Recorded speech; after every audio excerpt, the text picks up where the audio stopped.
course. Thank you so much. Great. So I will minimize the teams.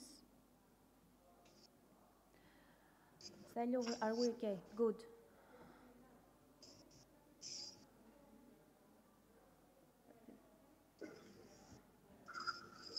Okay. Ευχαριστώ.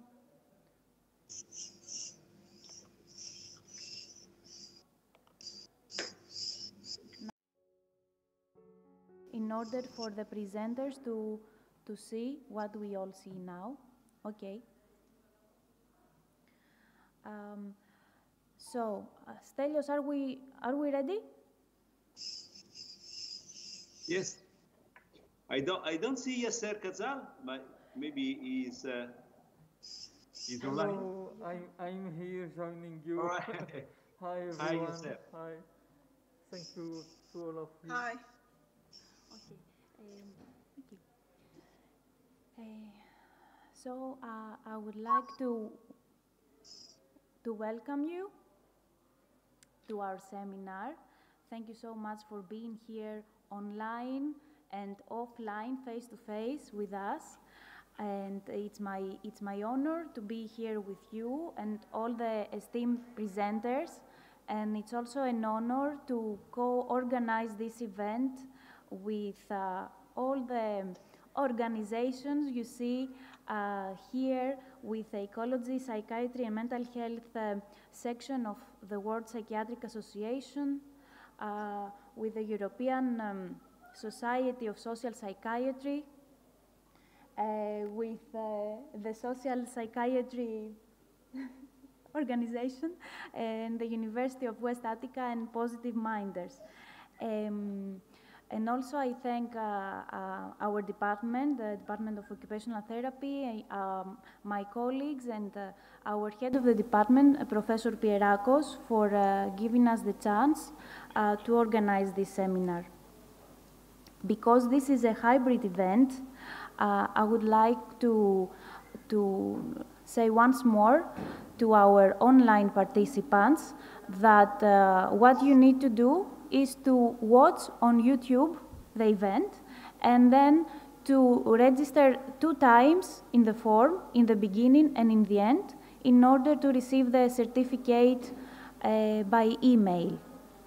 And now we are streamed on YouTube, online on YouTube, so I will ask the online participants to type any questions on YouTube, on the chat of YouTube. Our volunteers here, they are checking YouTube, so if we have any questions from online participants, they are welcome. So now I will, so this is our 3-hour schedule. I hope we have all took the time to read it. And actually now I would like to ask Professor Luigi Gianniri to present, to share a few words with the audience.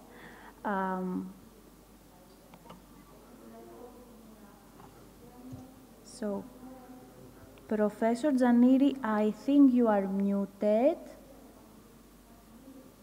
Sorry. And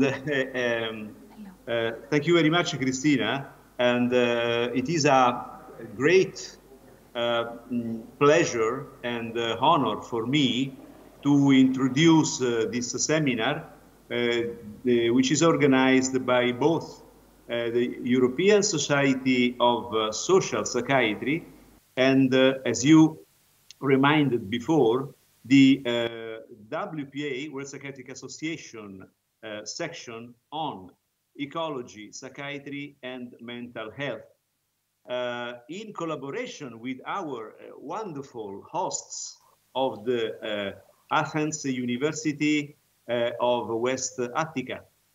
And it's a very big pleasure and honor for me.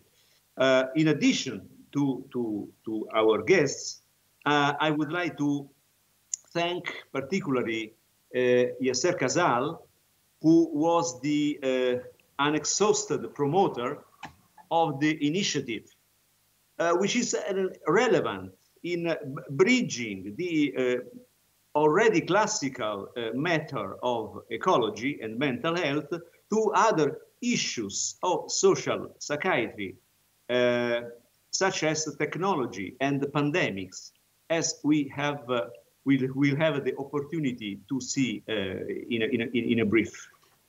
And it's also a pleasure for me to thank my friends Giovanni Martinotti and Paolo Cianconi, who are my companions in the big adventure of the WPA section on ecology, psychiatry, and mental health, and who will be also presenter in this seminar after my presentation.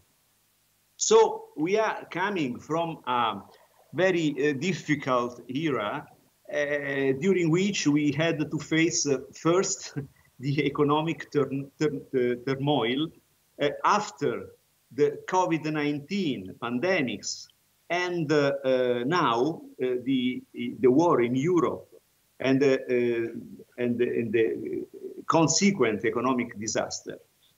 But during all this time, the worsening of the ecological question has been progressive and unescapable. And now it seems to be arrived at a breaking point. I would say also a point of no return. It's not my opinion. This is the opinion of the experts all around the world. And this is really deeply traumatic and scaring for all of us whose position of scientists and clinicians appears not to warrant any more neutrality and serenity of judgment. So our eco-anxiety, this is a concept that I will speak about in my presentation, our eco-anxiety overlapping with the feelings towards the other social catastrophic events and the situations testifies of the fact that we are living in a postmodern era characterized by uncertainty and loss of identity. These are themes that are really broadly debated also by media now. And there is an increasing attention that is paid on the problems of ecology and the ecology and health, and now particularly the relationship between these problems, ecological problems, and mental health problems. I believe that our discussion will be able to let some hope come into this scenario and relieve our anxiety and depression, at least partly, because really in this situation we are involved ourselves and not only our patients. So I think this seminar could be also something like a psychotherapeutic session also for us, because also we need some, help from our friends and our colleagues. We need to stay connected all together in this particularly difficult moment of our era.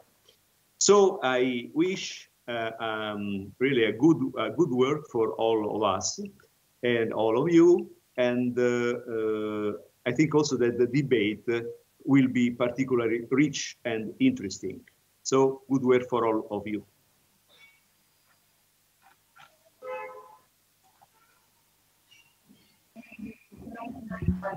Luigi, for your talk. I would like to introduce now Professor Yasser Khazal and mention that without his help, this seminar wouldn't be organized. So, welcome, Yasser. Thank you, Christina. Thank you for the audience.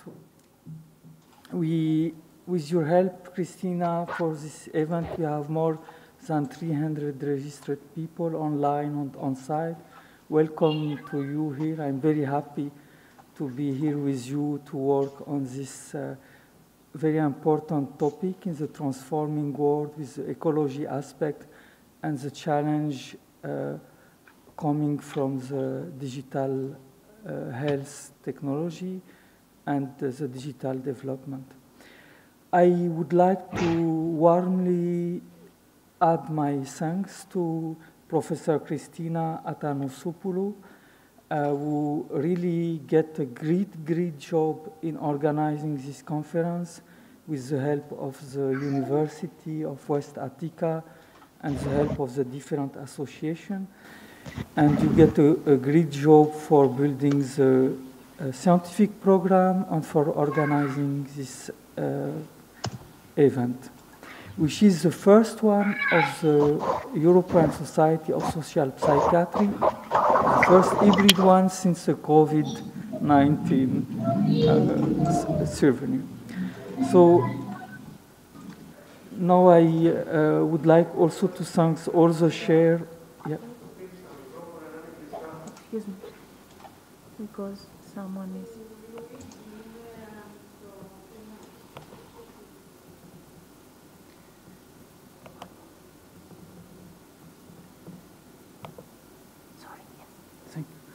And I would like also now we can go to the first session. And so I would like to thank the chair of the first session, Professor Christos Lionis, which I thank you to be there with us. It's a great honor to have you in this symposium. And Professor Marita Valimaki, thank you very much for being with us today, for sharing this first session. So now it's for you. Thank you very much. Thank you, Professor Khazal.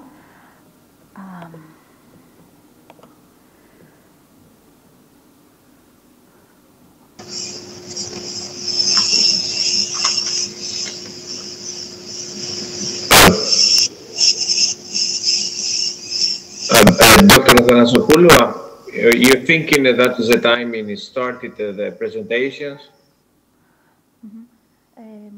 Yes. And already you provided to me and Professor Valimaki the floor in introducing the eminent speakers so we have in the first session. Is that the time? Please go ahead, Professor Lionis. Oh, that's fantastic. Thank you. Well, thank you very much. I'm very grateful, and apologies for not being in person in such an important meeting. We just arrived for a long trip from Europe, and it's a bit difficult in expanding my day. But it's a pleasure just introducing this first session with many eminent speakers, with a diverse subject. All are addressing ecology and environment and the relationship with the mental health.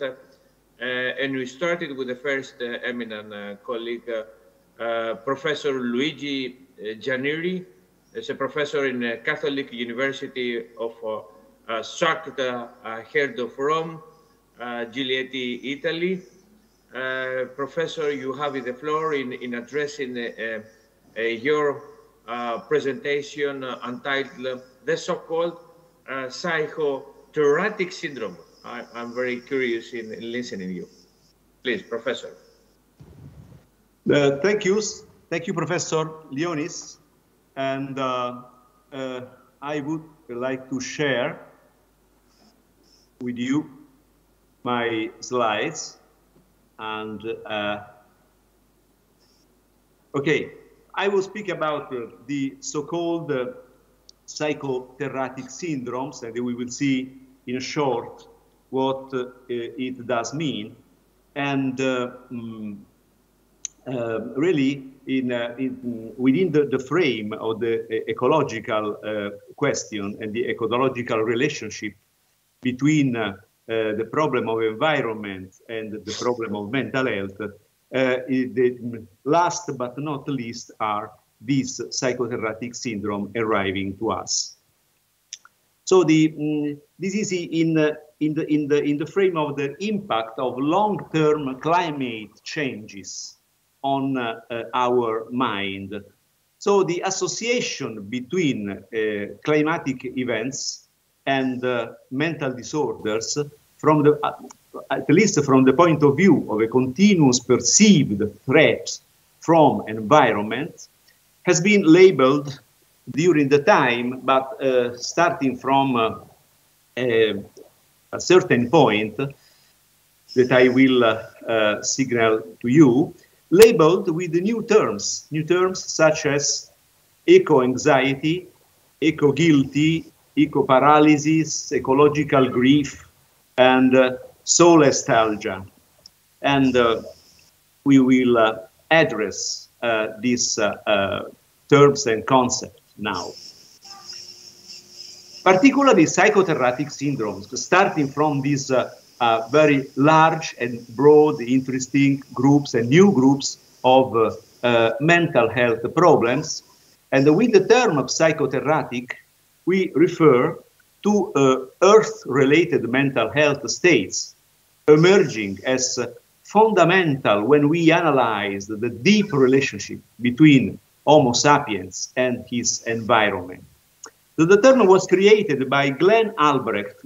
This is a professor of the Murdoch University in Australia, who observed the need for a new vocabulary to describe the emotions we feel as we witness the historical degradation of the planet on a global scale. Those emotions affect our responses and possibly our adaptation pathways. And I would like to quote the words of Albrecht. As uncertainty rises, I suggest, he said, that anxiety might turn into a form of helplessness or paralysis with the inability to make definitive decisions about what to do next, entrenched in a non-predictable world. I argue that it's not that people are unconcerned about changing environments. It is just that they are unable to translate their concerns into any meaningful action. So this means that the problem, the question of the sense of not power to be paralyzed facing this situation is very strong. But psychotherapeutic syndromes, the first three psychotherapeutic syndromes are eco-anxiety, eco-paralysis, and solastalgia. What is eco-anxiety? It was also I cited before in my address words. Eco-anxiety is a persistent feeling of uncertainty and experience of being surrounded by the threat of the climate change. So eco-anxiety is a kind of backstage situation, emotional situation, in which all of us are merged, and particularly vulnerable people can develop symptoms starting from this type of anxiety. Eco-paralysis is a feeling of being unable to put into action effective behaviors facing the climate change. Apathy and disengagement with reality due to the inability to meaningfully respond to the ecological challenges. And solastalgia. Solastalgia can be defined as pain, as distress, as anguish, a sensation of difficulty which is being experienced when trying to adapt to changes of the physical environment. which was familiar in the past, but now is not familiar anymore. It is associated with a loss of connectedness with the environment. So nostalgia is a complex concept, is a pathological, psychopathological, very complex concept, next to concepts such as nostalgia, for example, or saudade also. But really, there are many emotional components that are inside this emotion. So the American Psychological Association describes ego anxiety as follows. Ego anxiety is the chronic fear of environmental cataclysm that comes from observing the seemingly irrevocable impact of climate change and the associated concern for one's future and that of next generations. So it's something very it's an amazing problem that has an impact on our generation, but also next generation in the future. And what about ecological grief? Ecological grief is a grief due to various types of loss. Physical, ecological losses as a first. The loss of land, the loss of ecosystem, the loss of species and biodiversity. This was the issue of Paolo Cianconi after. And also the losses of the attendant ways of life and the culture that's also associated. Ecological grief to the loss, to the disruptions to environmental knowledge systems and the resulting feelings of lost identity. Loss of the anticipated future loss of places, of land, of species and culture. So the ecological grief is something related to the current time and the current situation, and something also projected into the future. And solastalgia. Solastalgia is important because is a term in which there is a kind of nostalgia, but there is a solace. So there is the solace is very important because there is also the idea to be attached to something solid, to which have some comfort and some solace. Okay, so in this term, it is different from nostalgia. This term refers to the pain or sickness caused by the loss of lack of solace from one's home and the territory, with the awareness that the living in a loved place is in danger, leading to the fading of the sense of belonging, so identity, to that particular place, and a feeling of distress, psychological desolation about its transformation. So this is the two important components in a problem of identity and the problem of the psychological desolation. I made a composition now between our I think it's important paper on climate shift and mental health adjustment made together with Paolo Cianconi. This is an editorial of CNS Spectrums, and the images coming from our recent catastrophic event in the Alps. We had in the Marmolada Glacier. In the Marmolada Glacier, that there was a lake formed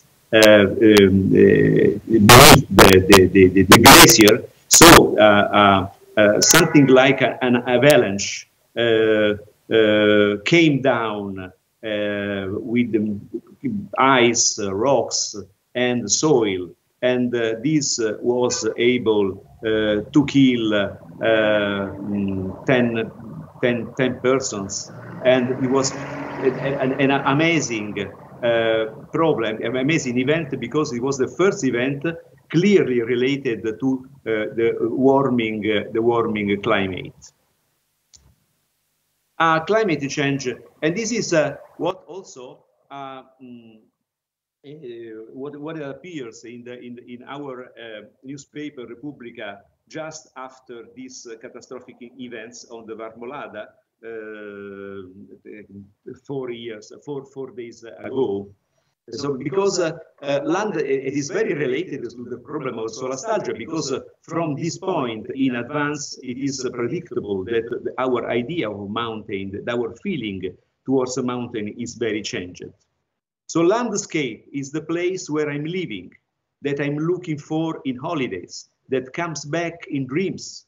A landscape is a part of the space I see around me when I perceive myself in a place. Is a common good, is the historical, civil, and narrative dimension of my inhabiting. Narrative, because a landscape tells me who am I and who was there before me, and helps me to play my role on the world's stage. Landscape is a part of ourselves that we carry with us in the future. Its end is a cultural apocalypse. This is a term and concept by Ernesto De Martino, the great anthropologist. And when the landscape melts, as the glacier in our Italian situation, even the web of culture is dissolved, and landscape tells stories bound to the imagination through the cultural knots.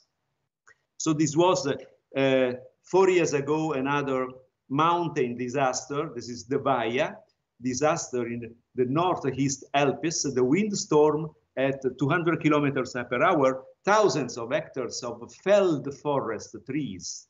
And it is likely that to the phenomenon of violence, the too warmed surface of the Mediterranean Sea contributed. At the end of a month of October, that October, with temperatures above 1-2 Celsius degrees above the average. This was also the description, the very emotional description of the men's reaction following the description of a drought in the American drought of 1930 by John Steinbeck, the Grapes of Wrath. So perplexity in this men's reaction emerges as the first emotion, and the perplexity is followed by rage. And this is something about an analogy with Van Stimmung. We were speaking and talking about Van Stimmung. It is an emotional climate preceding the delusion. And he was speaking about in a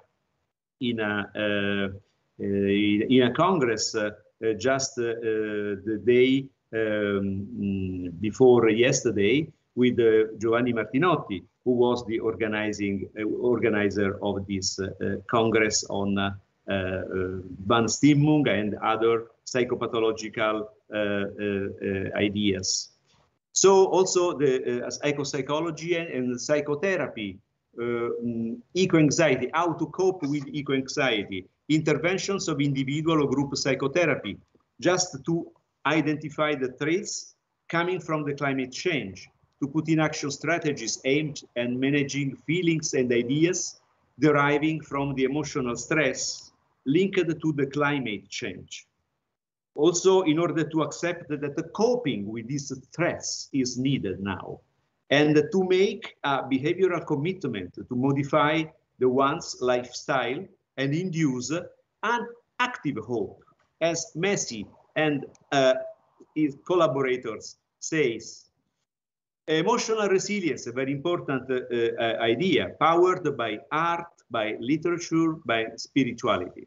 So this was we can do, what other we can do for coping eco-anxiety, you know? This is what Kogere says, is if people feel a deep bond with the places, the wild nature and the other species, then it is much more likely that the threats against them are perceived as personal questions. Well, for example, in Japan, there is the Shirin-yoku, or bathroom in the forest. This is practiced in Japan to reduce stress and anxiety with reduction of cortisol levels. This is very clearly documented the reduction of heart rate and the negative sensations with an increased positive sensation.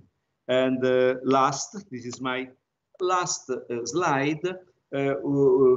Also, people was speaking about warming, climate warming and climate changes, starting from 1920, 1950, okay?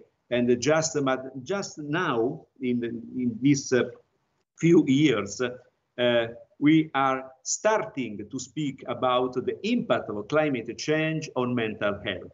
And this is important to underline because will be, surely this will be the most important issue in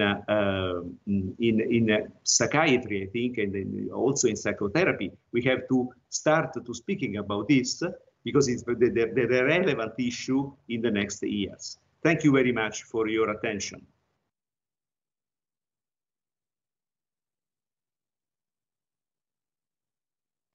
I hope everything was okay about the presentation. It was excellent, and thank you, Nathan, introducing so many new concepts and exploring in a quite wider dimension of the impact of climate change, and that was an excellent introduction. And then now that potentially Professor Välimäki could introduce the second speaker.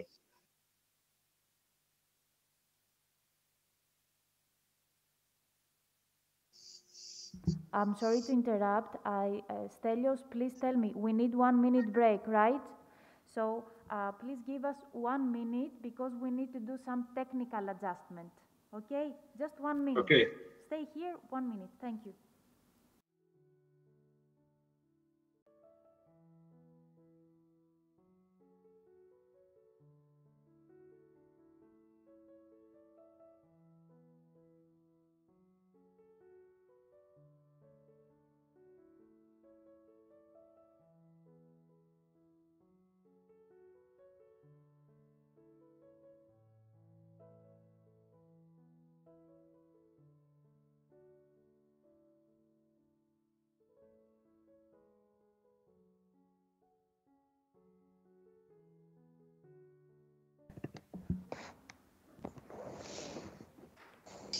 Okay, the technical issue is resolved. Thank you for your patience. I will remind the participants to mute their microphones while they are not talking. Thank you. So yes, Professor Välimäki, you can introduce our next speaker. Thank you. Thank you very much. So can you hear me now? Okay, great. I'm a Professor Maritta Välimäki, and I work in Finland at the University of Turku and also in mainland China, Central South University. I have now a great pleasure to introduce the next presentation.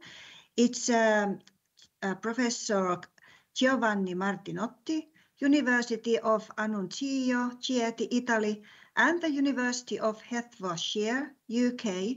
And the topic is again very interesting, climate change events, how they impact on mental health. The online floor is yours, Professor Martinotti. Thank you very much for this invitation. Thank you to the chairs and warm greetings to Professors Cazzale, Ianiri, and Cianconi. Okay, my relation is about climate change events and the impact on mental health. I hope you can see my slides. Well, we know that climate change refers to long-term shifts in temperatures and weather patterns. And the WHO considers climate change as a social determinant of mental health, which reflects the view that risk factors for developing mental health disorders are strongly associated with social inequities. And also scientific literature about this association is growing every year. When with Professor Iannieri, more than 20 years ago, we started to speak about these problems, nobody, we can say, was interested about the role of the environment and so on. At the moment, I think that these problems are central also in psychiatry. But speaking about climate change and mental health, we have to say that we can divide the possible effects into direct, indirect, and chronic indirect effects.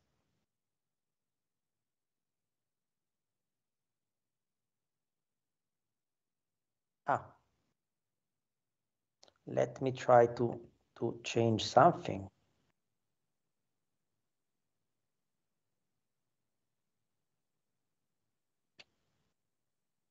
Probably better. Okay, you can see, I can move it, you can see the movements. Okay, good, good, good. So I was saying that the effects on mental health are divided in three different possible effects: direct effects, indirect effects, and chronic indirect effects.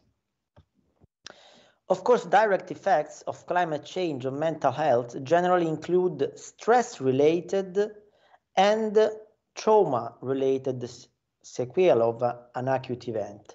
For example, a hurricane, a flood, and the recent event that Professor Iannieri told us about the situation in Italy, in the north of Italy, about Marmolada. Trying to speak about indirect effects, we can describe more insidious mental health changes related to physical health, such as increased ambient temperature, increased pollen, dust, or pollution, community-level effects from economic damages, conflict over scarce natural resources, displacement, migration due to loss of habitable land.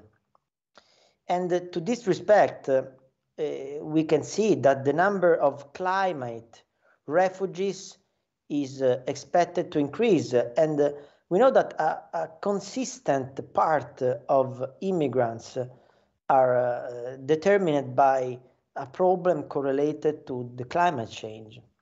This is the contribution of James Kirkbride, that is probably one of the most important psychiatrists studying the role of psychosis and migration. And he says that the excess psychosis risk in migrants and their descendants is the public mental health tragedy of our time. And to this respect, we can say that the role of ecological changes is probably one of the main issues.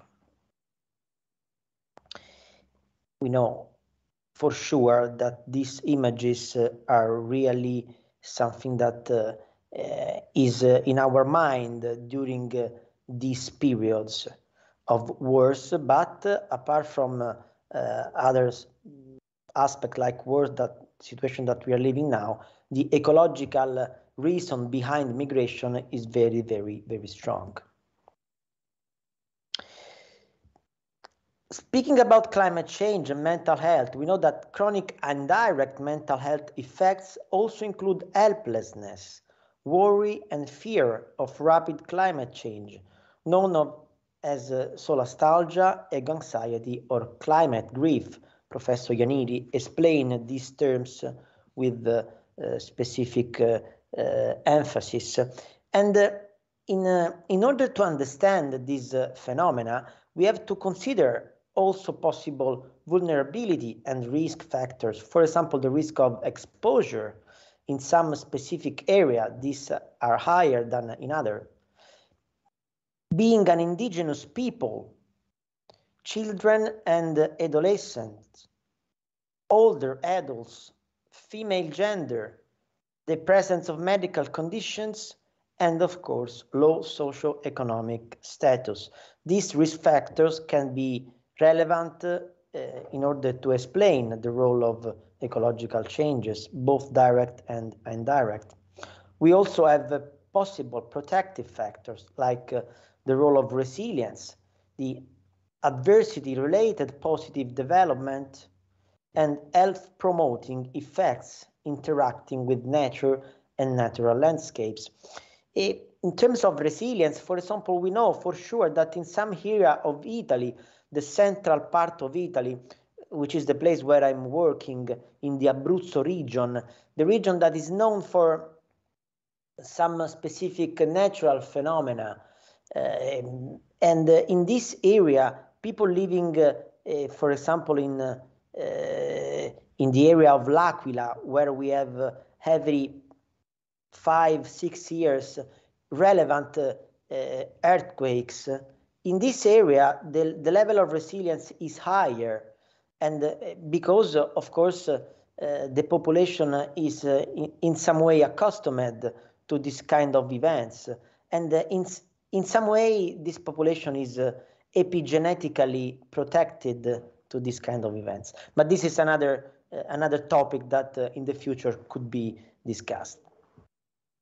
So, trying to speak about ecopsychology and ecopsychiatry, we have a specific field that, due to the emerging and clinical relevant problems linked to climate change, we see that new fields of research are spreading, and the therapeutic focus of ecopsychology is also a central component of this field, looking for the roots of environmental problems in human psychology and society, and the roots of some personal and social problems in our dysfunctional relationship with the human world. When we are looking at ecopsychology and ecopsychiatry, we need to give a look at the adaptation to climate change that requires from humans a frequent switch between different levels of perspective. We have a macro level, and we need to give a look at resources. We have a meso level, and we need to give a look at collectivity, ethnic realities, mass, and psychosocial phenomena, and a micro level. To this respect, we need to give a look at psychological adaptation, family, and individuals. This is the paper of my friend Cianconi that probably we'll discuss in the next talk with more emphasis. A central model in clinical psychology is the vulnerability stress model, according to which mental health disorders develop as a result of an interaction between the presence of stress and an individual's vulnerability or sensitivity to stress. We need to take into account this kind of model in order to try to explain the role of ecological changes in terms of the possibility to develop psychiatric consequences. So on one end, we have the biological dimension, which encompasses aspects related to physical health and psychological functioning, including genetic, hormonal, and immunological makeup, but also malnutrition, non-communicable diseases, and injuries. And then, on the other hand, the psychological dimension, which includes emotional, cognitive, and behavioral aspects, such as dysfunctional emotional regulation strategies, and the social dimension that includes aspects such as interpersonal conflict or loneliness. So the vulnerability to stress and consequently the risk of development of mental illness result from the interplay of these three aspects: the biological, the psychological, and the social dimension. This is the paper of Thoma. And to this respect, I need to say again what Professor Iannieri emphasized, which is the psychotherapeutic syndrome, because biodiversity loss is an event that can cause mental distress and emotional responses. And psychological symptoms, which cannot be attributed solely to intrapsychological or family issue, may arise from a disconnection from the natural world. Greenness was associated with a lower schizophrenia incidence. This is an important data, suggesting that a lack of greenness may be one factor explaining why urban areas are linked to lower mental health. Mental health benefits from nature experience may occur through multiple psychological causal mechanisms and pathways. Biodiversity loss has strong consequences in terms of psychopathology for individuals and communities, and the rapid loss of biodiversity in front of a slow reactive adaptation may act as a factor able to reduce our resilience towards major stressors and traumatic experiences. So the impact of mental health is specifically described for some specific disorders. For example, we are speaking about PTSD, post-traumatic stress disorder, but also in the area of mood disorder, we have depression and anxiety. Suicide itself is another relevant dimension, and also substance use disorders. So the impact of all these aspects, natural disasters, increasing temperature, droughts, water and food insecurity, air pollution, and lack of greenness, all these six aspects in the literature are somehow linked to the increase of these mental health disorders. At the moment, we have different studies correlated to any of these specific dimensions. I'm going to conclude my presentation saying that few studies has specifically examined indirect effect of climate change on mental health and associated disparities, particularly for individuals with pre-existing mental illness. This is a point that is important to be presented because we have a specific lack of the literature about these indirect effects of climate change. Of course, studies about this issue are not easy to be performed, but we need to focus on this aspect. Because all the studies focus largely on individual mental health effects rather than community level effects, and this is another point. And then little work has assessed the effect of climate change on pediatric mental health outcomes or about substance use related outcomes, and this is another point that should be developed in the next future. As a take-home message, we have to say that the relationship between climate change and mental health therefore must be designated as a priority for research and public health attention. And mental health researchers must be prepared to help guide this work. Psychiatry and psychology need to refine their tools of study and proposing further targeted, reliable studies in order to investigate the complex interaction with social determinants and natural disasters and industrial technological emergencies.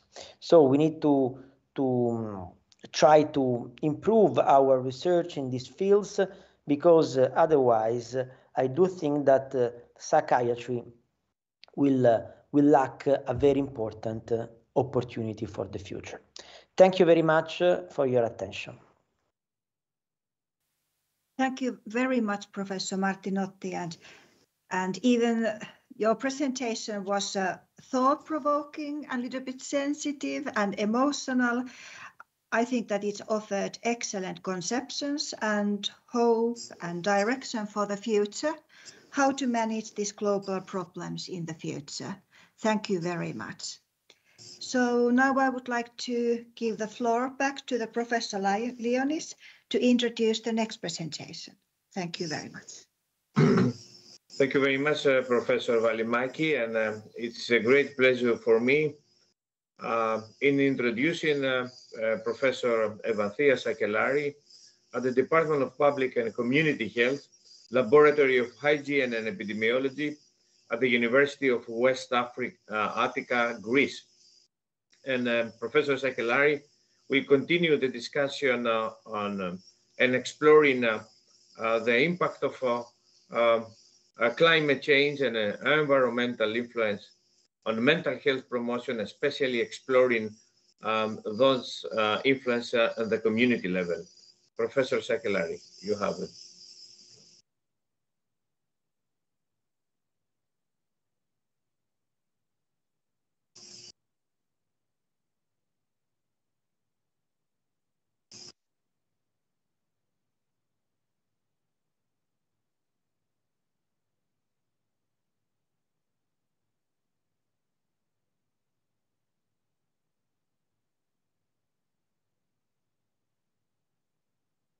I'd like to thank also the organizers for the invitation to present today here with you all. Let me find my presentation here to share it with you. Maybe my screen would be better.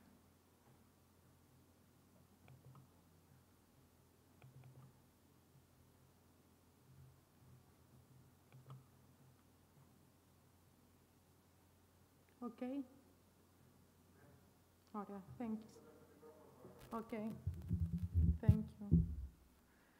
So, as you heard already, I'm going to discuss some issues about the environmental influences on mental health promotion in the community. I work very much on mental health promotion in the community with different target groups. So this is my interest, and I would like to share some things with you today. So let's see now. If we start with what is mental health promotion and how it helps our communities, it creates communities in which everyone has a chance to be healthy and live long and healthy lives. It enhances good mental health for the whole population through action either at individual level and families, community, and societal level, and I will discuss a little bit about this later on. We should not forget that mental health promotion happens in collaboration of all sectors in order to strengthen emotional resilience and coping skills and create supportive environments that reduce barriers to achieving and maintaining mental health. It is important to focus on this multi-sectorial aspect, which I'm going to talk also again later in my presentation, because not only health professionals and health sectors should be promoting mental health. So, mental health promotion, according to the World Health Organization, is about identifying the individual, social, and structural determinants of mental health, and then intervening to reduce risks, build resilience, and establish supportive environments for mental health. These interventions can be designed either for individuals, specific groups, depending on what is our focus, but also at the whole population level. As I said before, the health sector can contribute significantly by initiating, advocating, and facilitating multi-sectoral collaboration and coordination. So, although we want to work at a multi-sectorial level, we think that the health sector can play a key role in this in order to collaborate and coordinate this work for the communities. When we talk about mental health promotion, I always go back to the determinants, the main determinants of health, in order to put a framework on what we need to consider when we want to promote mental health. Maybe you are all familiar with this figure about the main determinants of health, where you can see the focus is on people, but also on their environment. If you see the outside part of the figure, we can see that general socioeconomic, cultural, and environmental conditions play a role in our health, meaning also living and working conditions like the work environment, the education, or agriculture and food production, but also unemployment or employment status, water and sanitation, healthcare services, housing, the social and community networks that are around us, and they can support us in our health and our everyday life that supports our health, and individual lifestyle factors.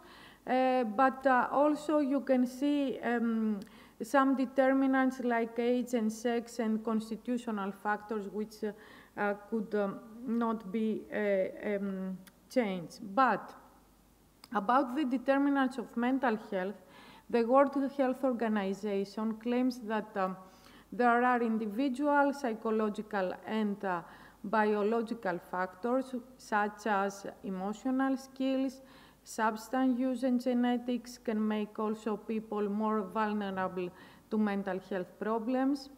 The exposure to unfavorable social, economic, geopolitical, and environmental circumstances, as we are discussing also, including poverty, violence, inequality, and environmental deprivation, which also increase people's risks of experiencing mental health conditions. There are risks at different stages of life, especially those that occur during developmentally sensitive periods like the early childhood, like harsh parenting and physical punishment or bullying can play a role on our mental health. But we need to consider also the protective factors which occur throughout our lives and serve to strengthen our resilience. Individual and social and emotional skills, and all these can contribute to positive social interactions, quality education, decent work, safe neighborhoods, and community cohesion can be very good protective factors that we need to consider when we are designing and implementing mental health promotion programs in the community. Mental health risks and protective factors can be found in society at different scales, different levels.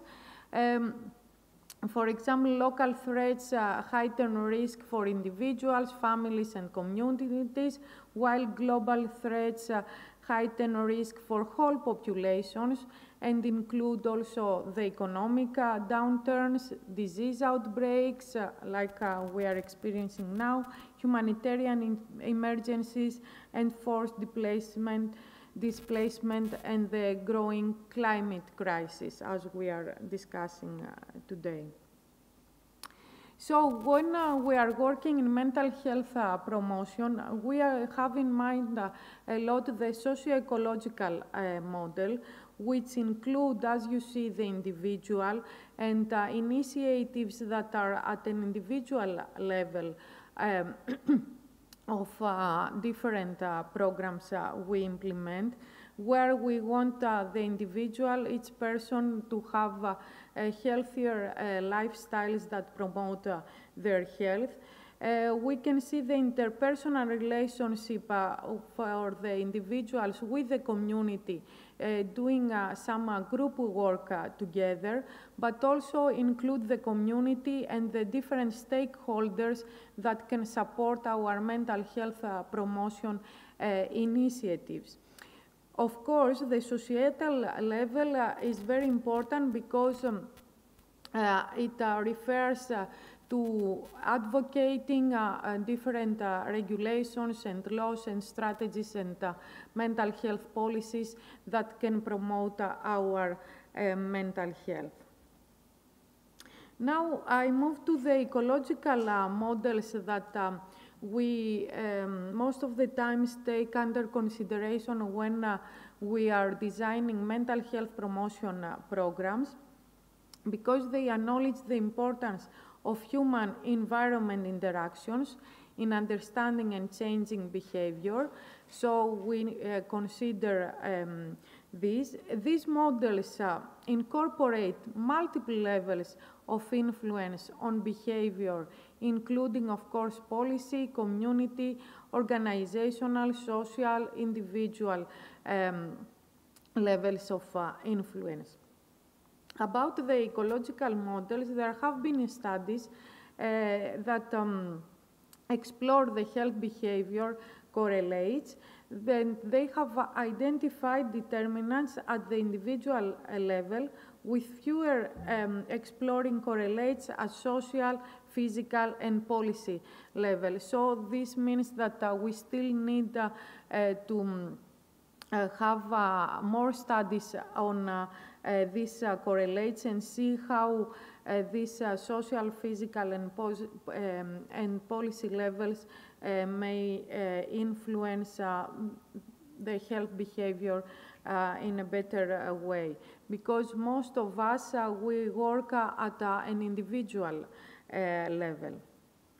And if we would like to have an idea on what kind of theories these ecological models use and utilize in the initiatives of health promotion, some include theories such as social cognitive theory, organizational theory, or behavioral choice theory. There are more, but this could be the most used according to the literature. I would like to go back to the health promotion emblem from the World Health Organization, because this is always something that guides me when I'm thinking of mental health promotion programs and interventions in the community. It was in 1986, however, we still use it as a guide for us for the health promotion, because we need to consider the prerequisites for health promotion. We need peace, we need shelter, education, food, a good income, a stable ecosystem, sustainable resources, social justice, and equity in order to promote health. Of course, citizen participation and empowerment are very important, because we need our communities to be involved in the mental health promotion programs in order for these programs to be successful. Advocacy and mediation, of course. Building healthy public policy is a key strategy to this. Supportive environments need to be created at the individual, social, and structural levels.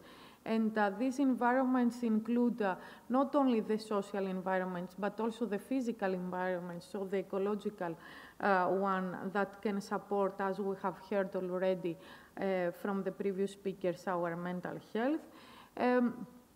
Personal skills should be combined with other strategies in order to be effective. So we shouldn't only focus on an individual level to develop their skills, but also combine with other strategies at the community and societal level.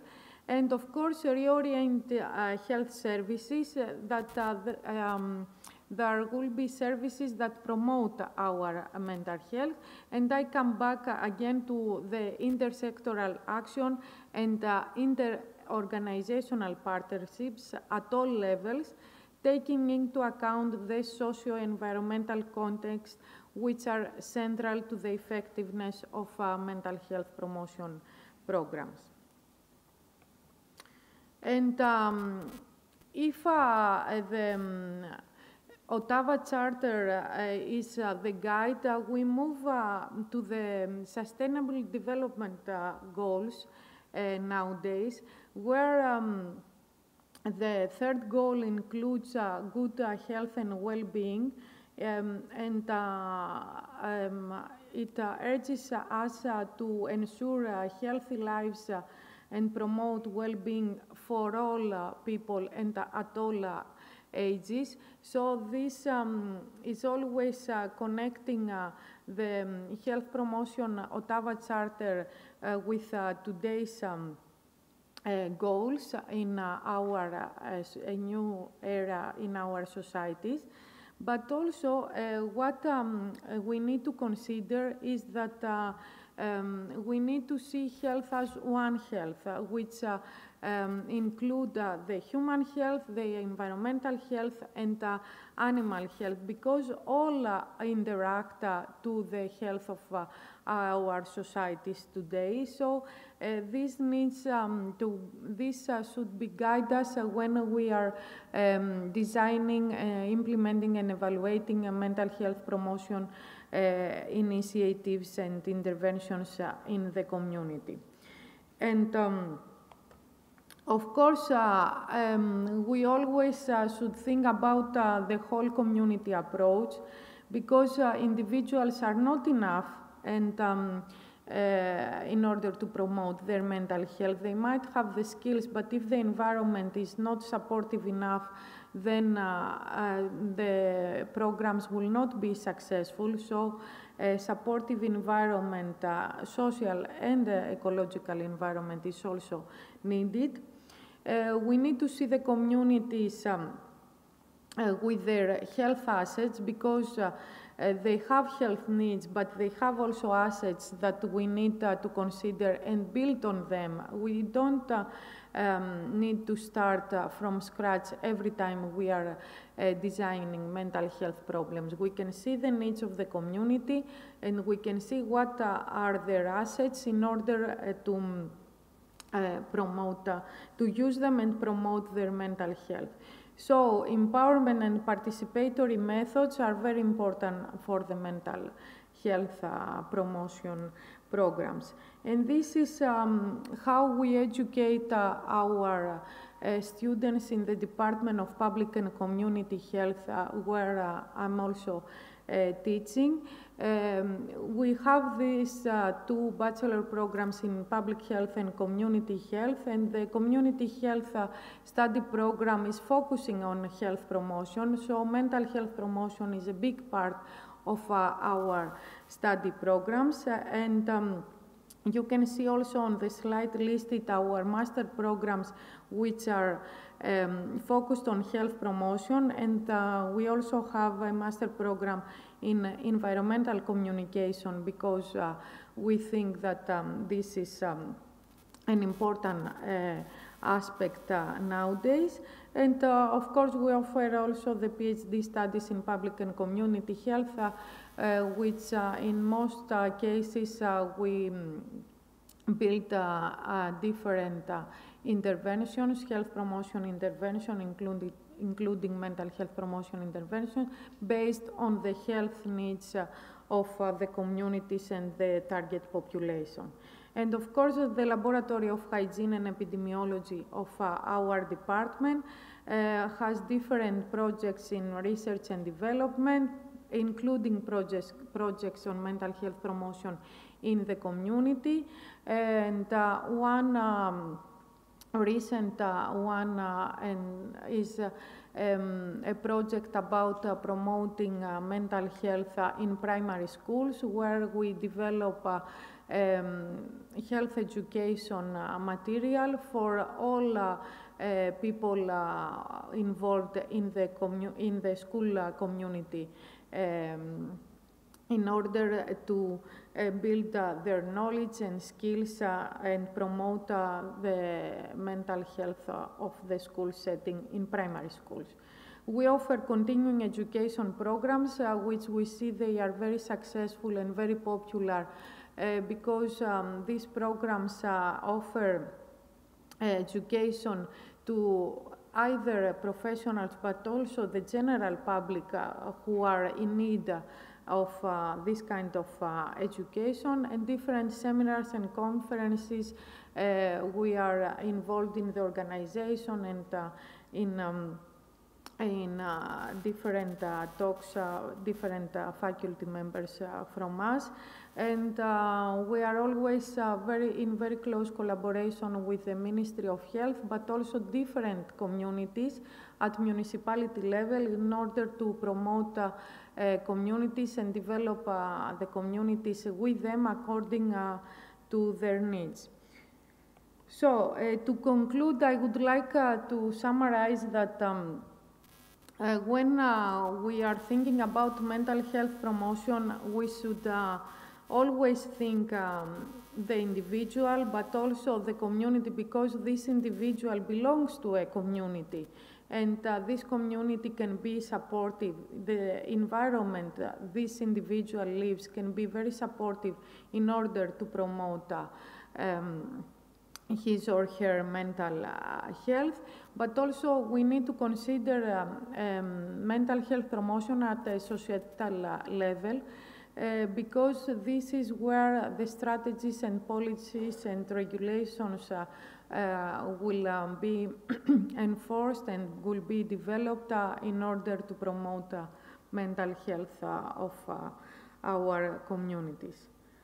And with this, I would like to thank you for your attention.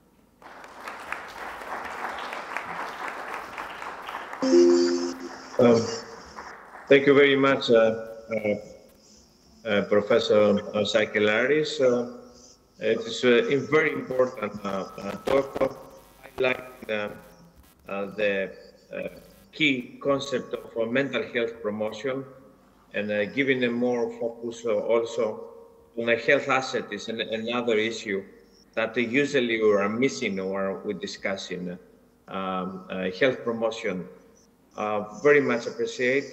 And now that I'm kindly invited Professor Valimaki in introducing the next speaker. Thank you very much, Professor Leonis. I have now a great pleasure to introduce the next presentation, Andrel Molodivsky, psychiatrist and honorary lecturer from the University of Oxford, UK. His topic is the pressures on mental health services post-COVID and in a global economic downturn. Welcome. Excuse me to interrupt. There is one speaker who didn't speak, Professor Paolo Gianconi.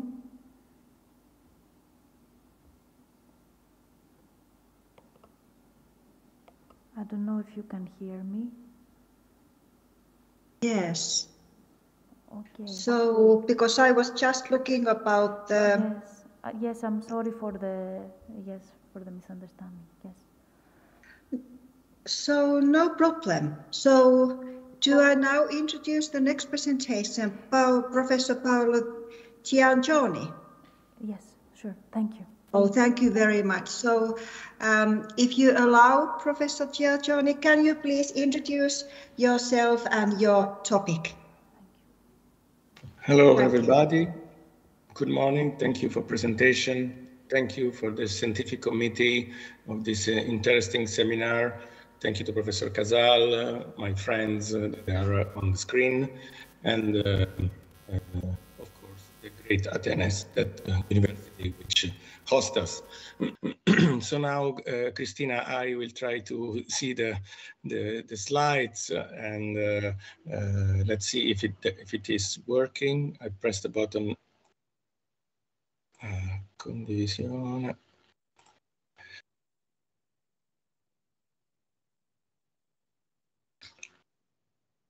Okay.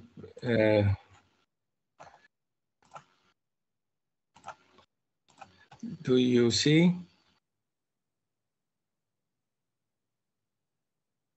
Very well. Thank you very much. Okay, okay.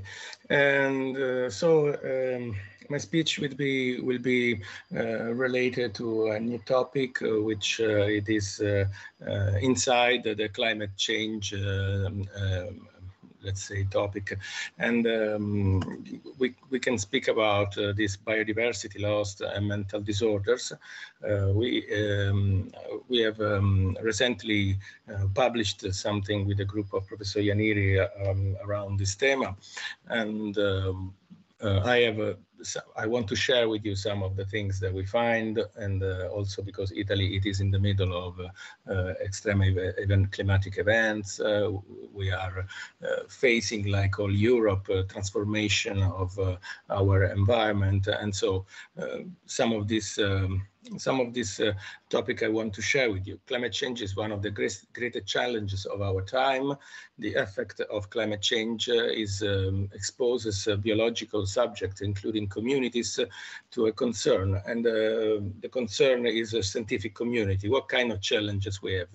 The World Health Organization says that climate is the greatest health threat of the 21st century. So it is actually one of the biggest waves that we will face after we have, as Dr. Ianiri already said, as we have faced a pandemic, then we are facing now a new war in the middle of Europe. Before we have faced economic crisis, but this seems to be very, very big, and also it works in a total different way than the other emergencies that in the world we have faced so far.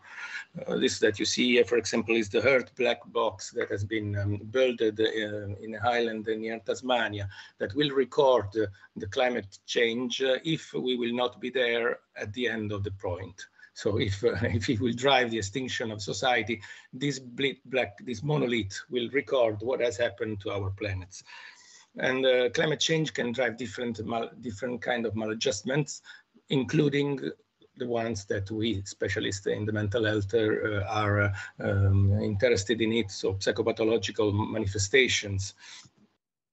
And this consequence includes several psychopathological symptoms and mental disorders, as already has been pointed out by Professor Ianiri and Professor Martinotti: psychological arousal, elevated rates of anxiety, mood disorders, violent behaviors. For example, from India now we have seen that the monsoon, the scarcity of water has produce a terrible increase of suicide rate among agriculture people, which is typical of a collapse of economical system. So it's quite an issue, this problem with the climate change.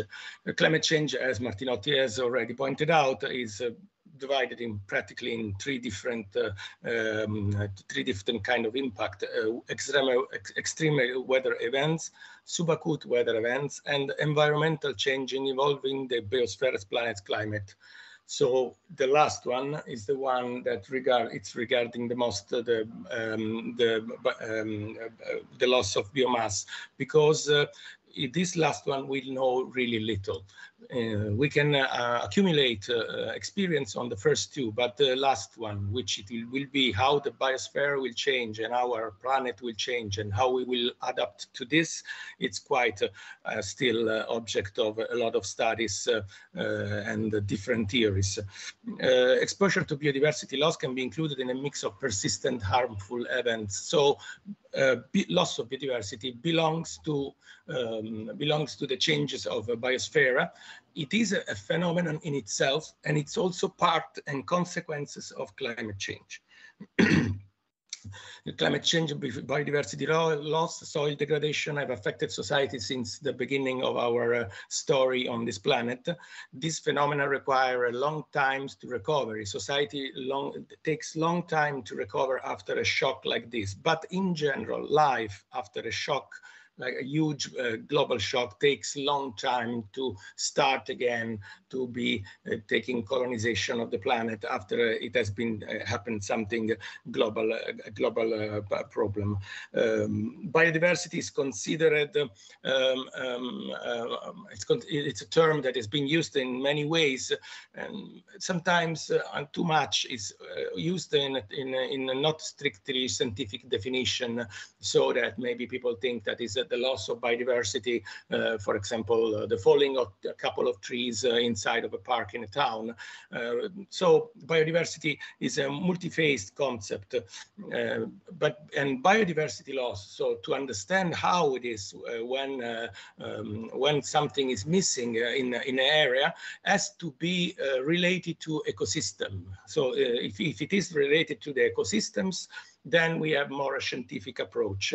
And related to ecosystems, what we know now is that 75 of Earth's surface is significantly alterated, and so there is a biodiversity loss. Over 85% of the wetland area has been biodiversity loss is very much. And biodiversity and mental health. Coming to biodiversity and mental health, we come to a new topic, which is totally new. The theme of the relationship between biodiversity and mental health being encompasses the three macro areas we can see. The relationship between biodiversity and well-being.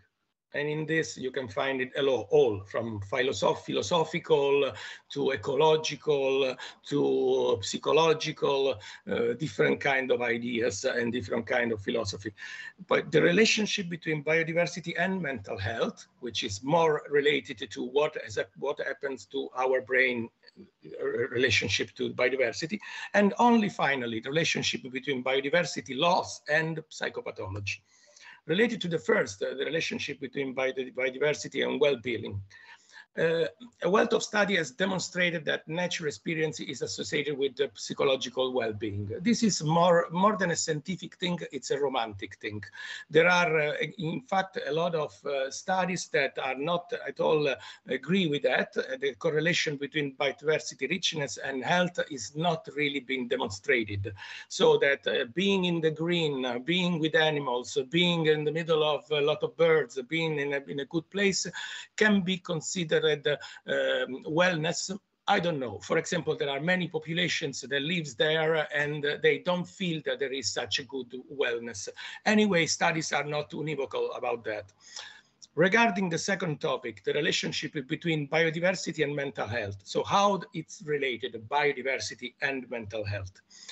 In urban areas, green space can provide to additional mental health and benefit by favoring sport activities, mitigating heat, improving air quality, and preventing food. So, for example, people who live in the town have an idea of what is their mental health if nearby they have a park.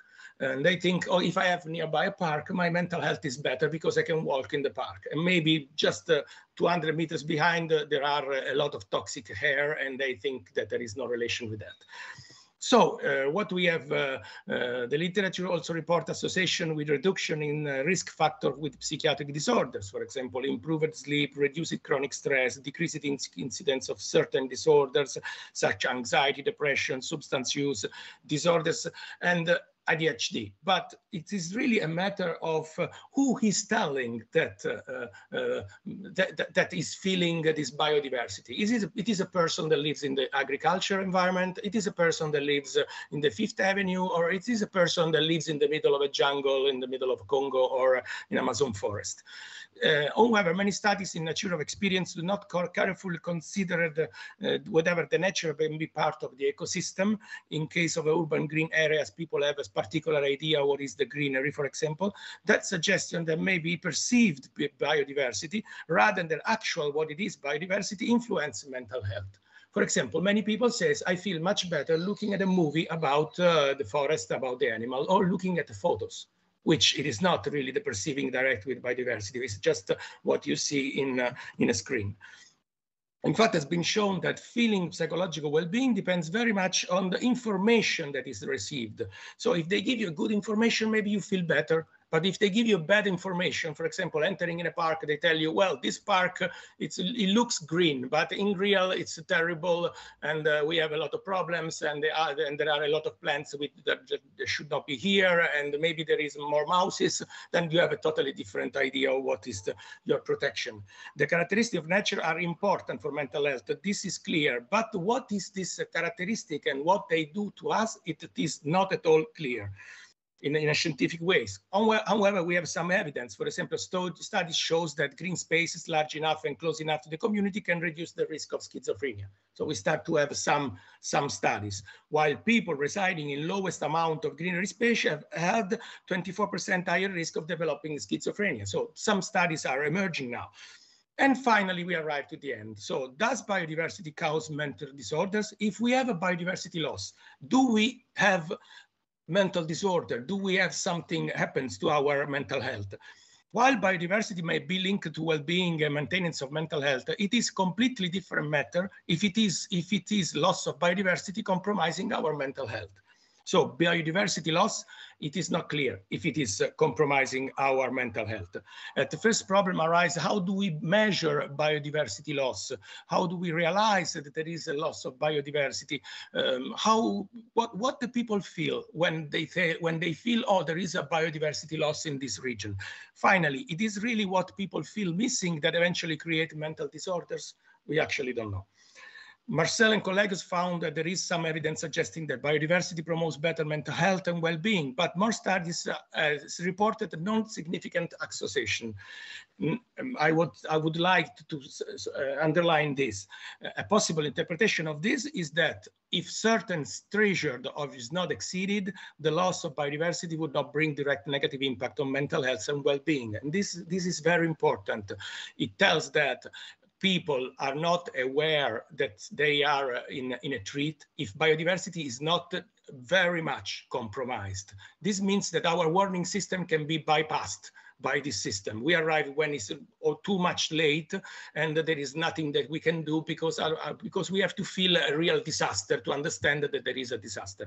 This is why I see that this is different than COVID, because COVID is an acute crisis of the pandemic. Climate change and biodiversity loss is something that you have to think very much before that you arrive to the real sign that something is lost. At least in 2007, as Professor Ianniti said, I'm going to conclude, Glyn Albrecht and colleagues noted that the existence of some form of emotional distress due to the awareness of humankind facing problems like climate change, environmental degradation, pollution, biomass solution.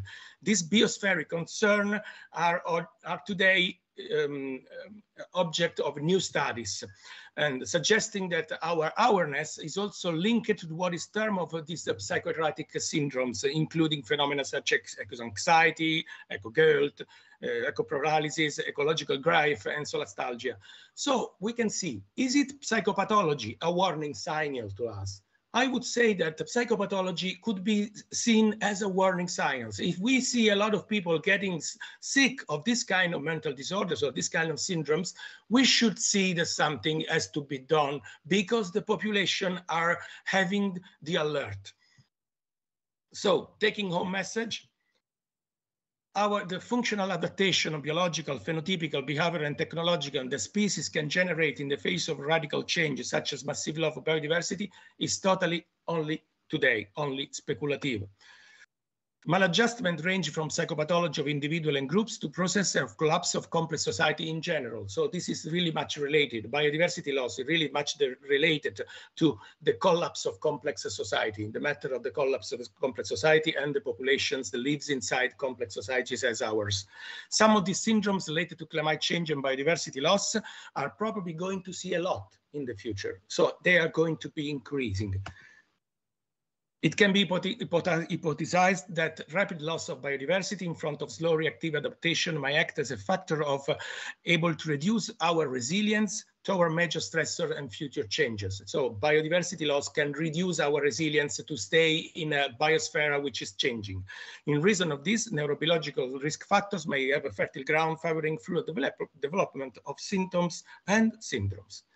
Will certainly take time of further studies to identify this vulnerability in psychopathology, which are totally new. Thank you very much for this possibility to speak and to put the focus on climate change, biodiversity loss, and global crisis. This is our group directed by Professor Ianniti. And so thank you very much.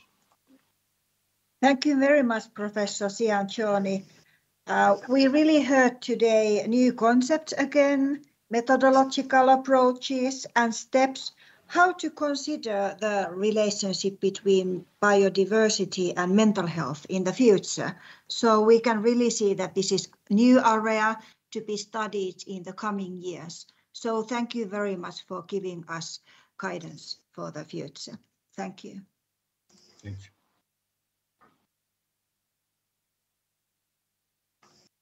And sorry again about my misunderstanding about the order of the presentation. Thank you. Dear Professor Valimaki, it wasn't a misunderstanding, it was my mistake, so no worries, thank you.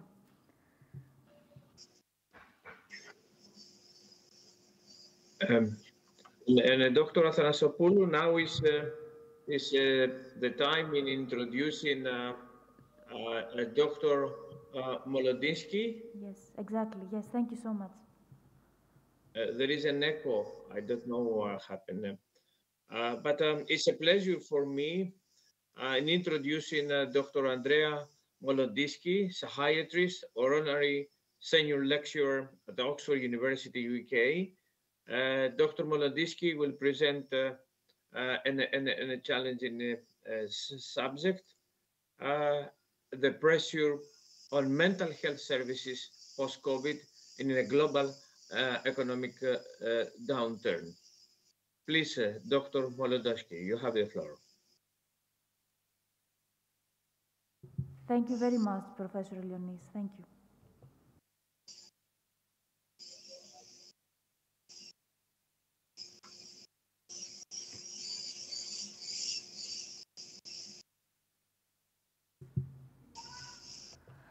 Professor Leonis, because of an issue, maybe since you are the next presenter, could you please be the one to present now? And now that you're asking me to yes.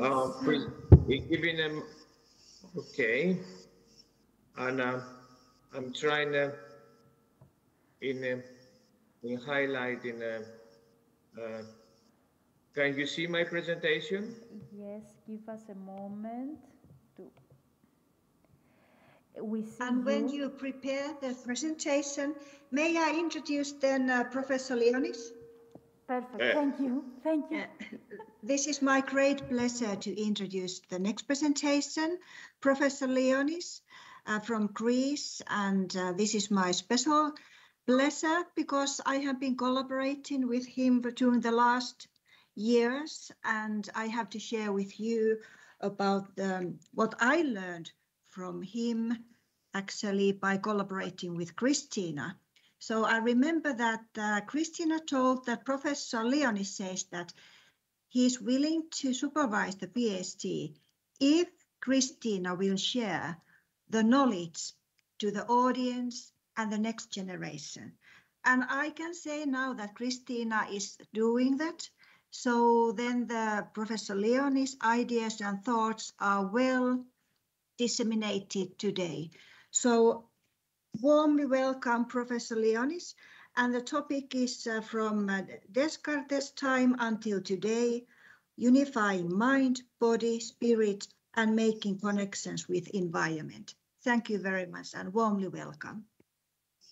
Well, thank you very much, Professor Valimaki. It's a great pleasure for me, even meeting you by distance.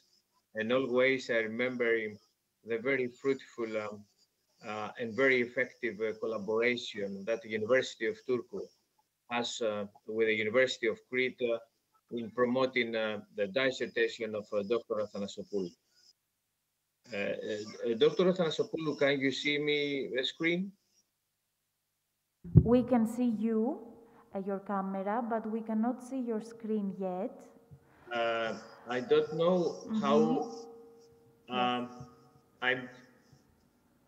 Yes, next to the red button, you see the button which says share screen next to the microphone also. I did it, yes. You click once and then there is another window which pops up. So then again. Is that, yes, now we can see. Yes, now we can see. Perfect. Okay. Thank you. Thank you. Well, thank you very much.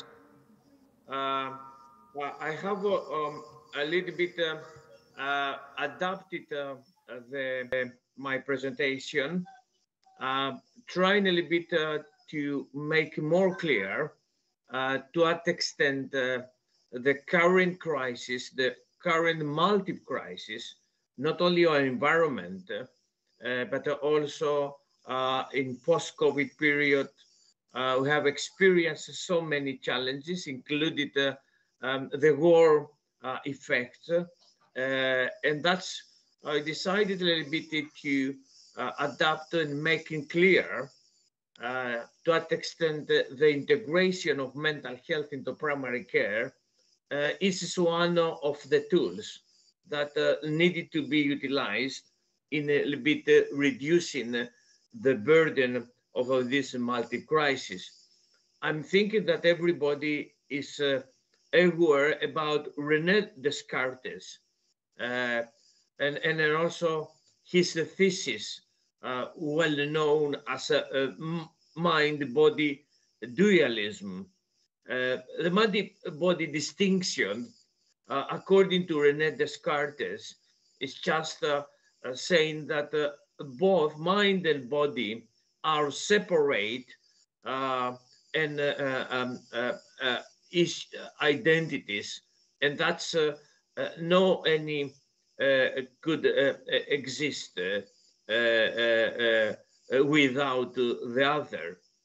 I think that these distinctions, according to that time of René Descartes, has an enormous impact on a philosophical Stoicism, but also on the renaissance of the evidence-based. Still, this separation has negatively and positively consequences, and still this body mass distinction is on the table of philosophical Stoicism. But just take into account this sense of separation, I'm thinking and I'm afraid that has already led to the separation of a different discipline that potentially, according to my view, has a negative effect on the holistic view, another more understandable of the need of the health for a healthcare system. And just based on that initial consideration of mind-body distinction, I'm thinking that trying a little bit in raising another more approach, more evidence approach, that asking a close collaboration in healthcare. Still, this concept of collaboration in healthcare, especially in many settings, including that of Greece, where just primary care still is considered as a separate clinical entity from a secondary, when a psychiatrist just not effectively working with a primary care team. Still, collaboration in many countries, it is an important desirable concept. And that's now we're talking about healthcare team, and still both concept, the healthcare team and collaboration, are desiring a global consensus. There are many definitions in the literature, but also a lot of different translation of the concept into services. To that reason, I'm thinking we needed to go further to explain how we could understanding collaboration in healthcare. Coming back to Greece, and just a little bit trying to focus on the primary care and GP's performance. We have evidence that unfortunately general practitioners at the moment has less training in responding to the mental health disorders of the primary care population. That's this paper, we just, you have it in front of you, is giving an illustration of my argument, especially from an area of healthcare provision to undocumented migrants. Greek GPs just reporting that they identifying a growing societal resistance in taking care for migrants, but also just reporting that the budgeting was not sufficient in covering their needs. They meeting also administrative obstacles, but also a main issue is that primary care just lacks coordination and support from the national healthcare services. But of course, there is evidence globally that in general GPs, after training, are capable in providing mental health. But it's not the case for all settings. In the majority of the settings, GPs reporting that they lack the confidence and skills to conduct a psychiatric evaluation. They mentioning many reasons that seen such difficulties in performing well. They saying that reporting that they're having difficulties in making an appropriate diagnosis, not just using appropriate labels, but just using diagnostic tools or interpreting the finding of diagnostic tools. Also, they reporting a lack of skills for evaluation and re-evaluation. And the literature is suggesting certain strategies and effective tools for teaching and implementing. I'm afraid that still the dichotomous approach means the distinctions of saying the mind and body, that's psychiatrics versus family physicians. To our view, in the VONCA Working Party on Mental Health is a strong global network. I had the pleasure and serving as a chair since last year.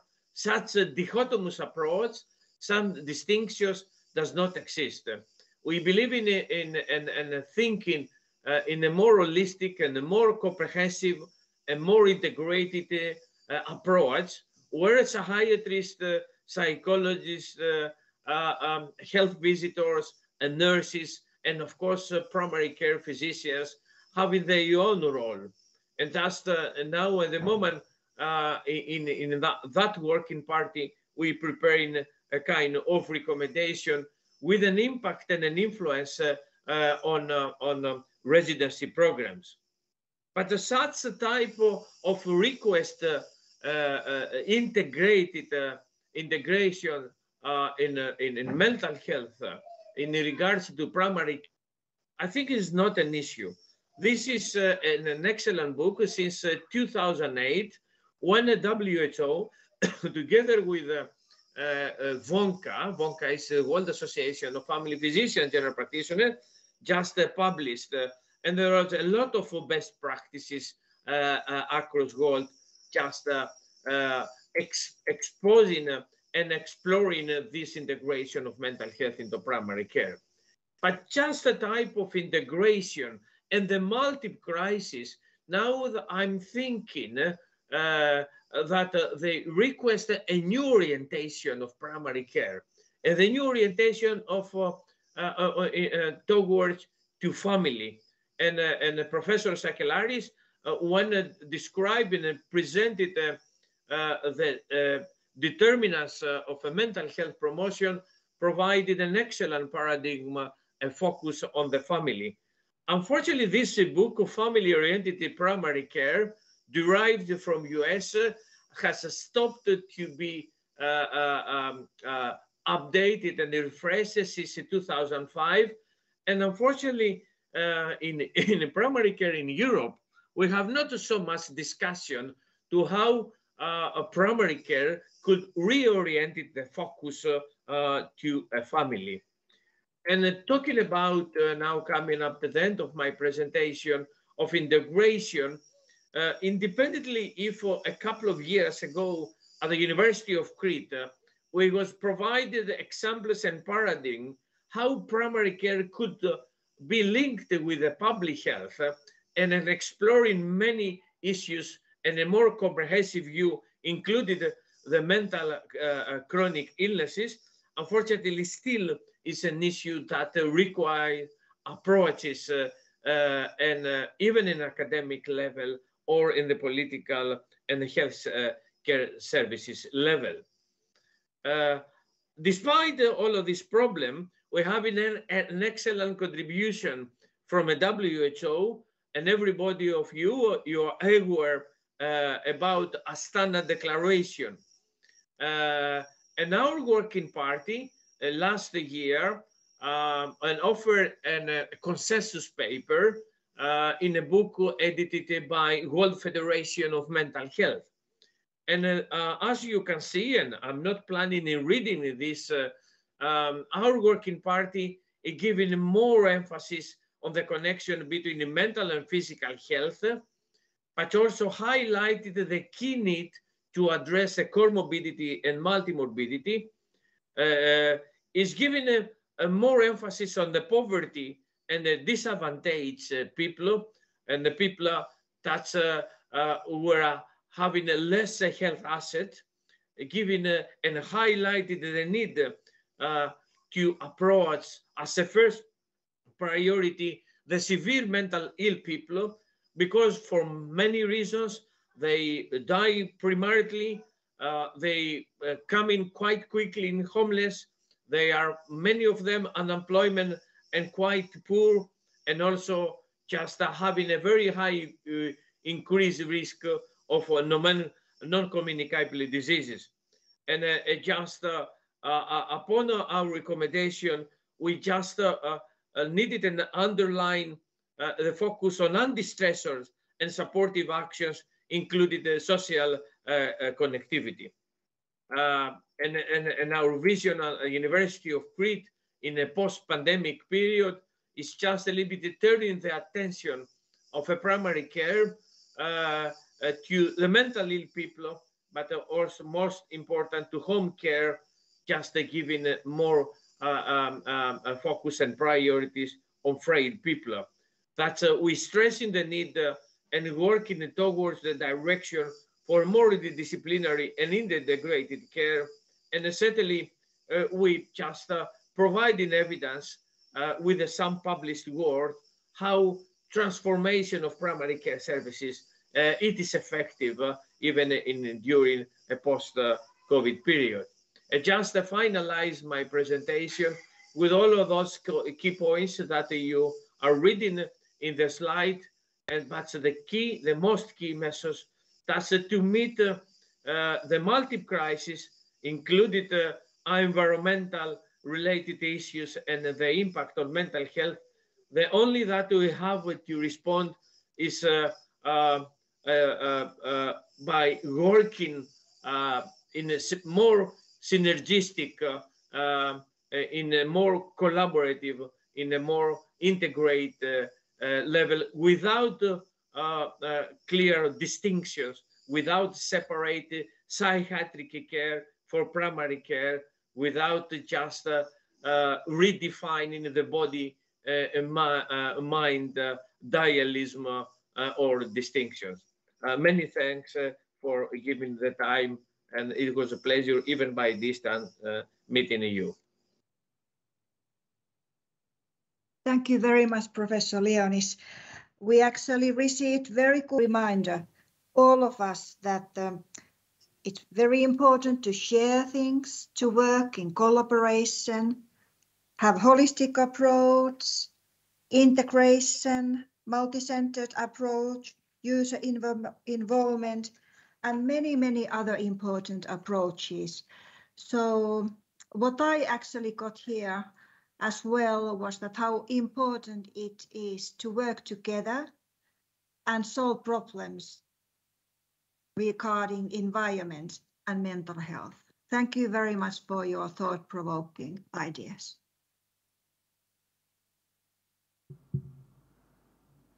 Thank you, Professor Leonis. Thank you, Professor Valimaki. Before we go to the break, I would like to ask you if there are any questions, and ask also the volunteers who are taking the online streaming if there are questions online. So are there any questions here for our speakers? And what about online? No. Okay. Okay. So Professor Khazal has one question. Yes, thank you very much for the chairs and for the speakers. I have one question, Professor Leonis. You talked about the about building more integrating mental health into primary care. How do you think we can do it practically? What are your view about that in Greece or in Crete?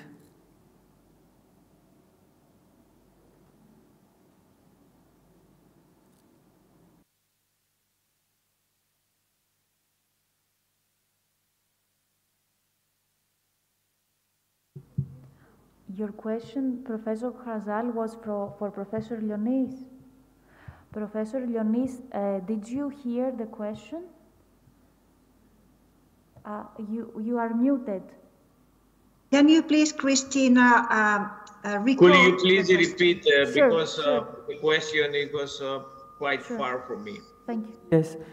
Sorry, so you talked about integrated care and integrating mental health into primary care, and I would like to ask you, what do you think we can improve this integration, especially for chronic disease? Dr. Athanasopoulou, could you please repeat because could you repeat just the question? Sorry, I think there is a problem. So I would like to ask you about your opinion about the best way to improve integrating care and integrating mental health care in primary care. What's your view about the ways we can do that in a better way? Thank you. Thank you very much, Professor. It's a very, very important, a very critical question. It's difficult to give it an accurate response, but I'm thinking it to my poor knowledge. I'm thinking a good starting point is introduce the concept of integrated care into undergraduate level, and promoting more integrated work in undergraduate level, and especially giving the opportunity to medical students working together and having both either theoretical or practical experience for integrated care. Unfortunately, in Greece, with some exceptions, we have in medical faculties and not a school of health sciences, but providing the opportunity to students having a common understanding by listening courses together and also working in the field work training together. I'm thinking that is one approach. The second is also in the clinical care services level, in provided more opportunities for interdisciplinary work. And that means the interdisciplinarity could potentially lead to a better understanding of the concept of integration, that still is a difficult concept, having a lot of receiving a lot of definitions, and potentially there is a huge confused across goal. I just started with it by discussing the concept in undergraduate level and giving opportunities, more opportunities for interdisciplinary work. I think it's a good start in having a better understanding of the concept. Thank you very much again for your excellent question.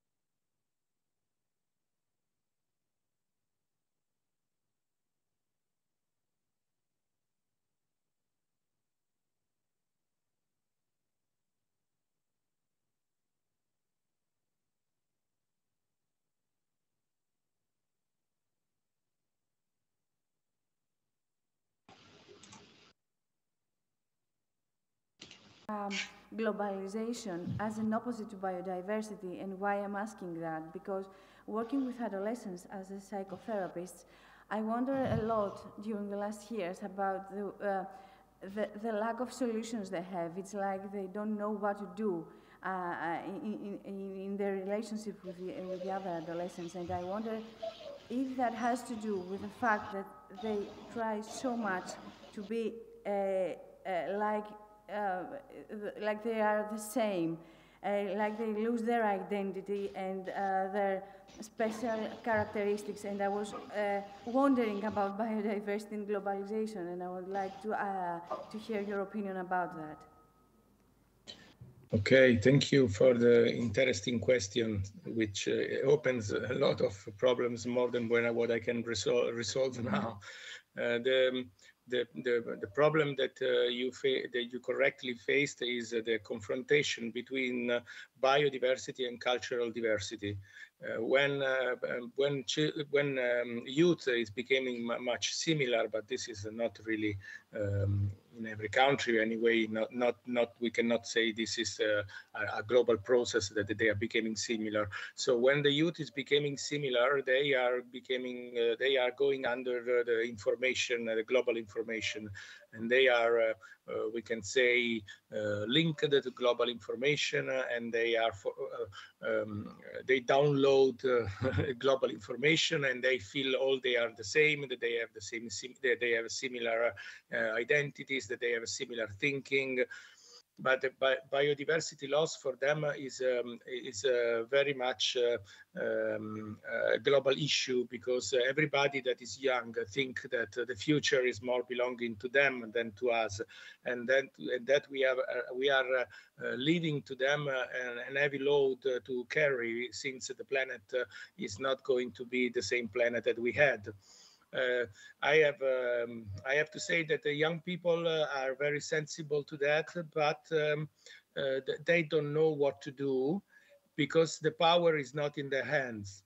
Because we have to say very clearly this: the power is not in our hands. The power is in the hands of a few people, a few directions, a few corporations, a few political power, that they let us thinking that if we are green, we will save the planet. But in real, they do monstrosely much worse than what we can do as a population. Because they direct our politicians, they direct our choices, they direct our energy.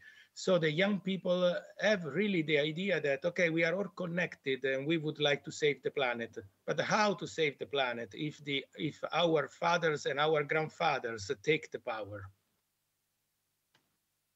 Thank you very much. You're welcome.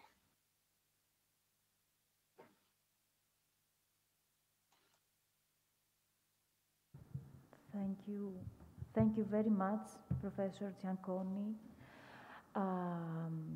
So now we are heading to the break, and since we are behind the schedule, I suggest to have 10 minutes break, and we will be back in 10 minutes. Okay? Thank you very much.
So gradually we can return.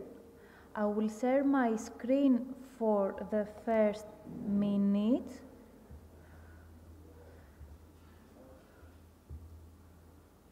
Let me.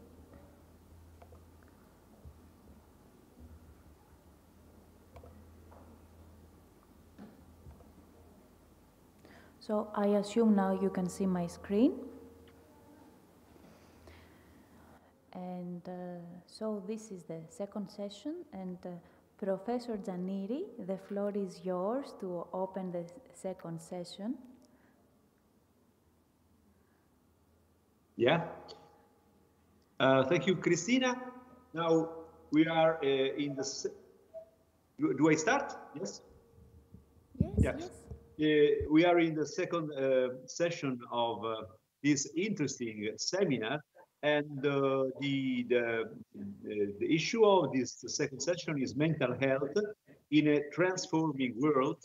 But I think that we have a talk from the first session about technology. Sorry. This is the second session. Technology is a transforming world, and we have the talk from the first session, and this talk will be delivered by Andrew Molodinsky, which is a psychiatrist and an honorary senior lecturer at Oxford University, UK. And the title of his presentation is The Pressures of Mental Health Services Post-COVID and in a Global Economic Downturn. We have not so much time for introducing also these excellent and interesting issues of these sessions. So I ask Andrew to start his presentation, please. Thank you, Luigi. Andrew, now you can turn on your camera and share your screen with us. And to all the speakers, if in parallel you have YouTube open, please turn it off. So please close YouTube if you have it open.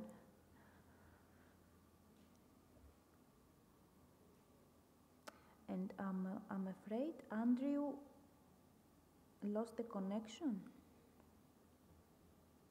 Maybe it's not here anymore. Mm-hmm.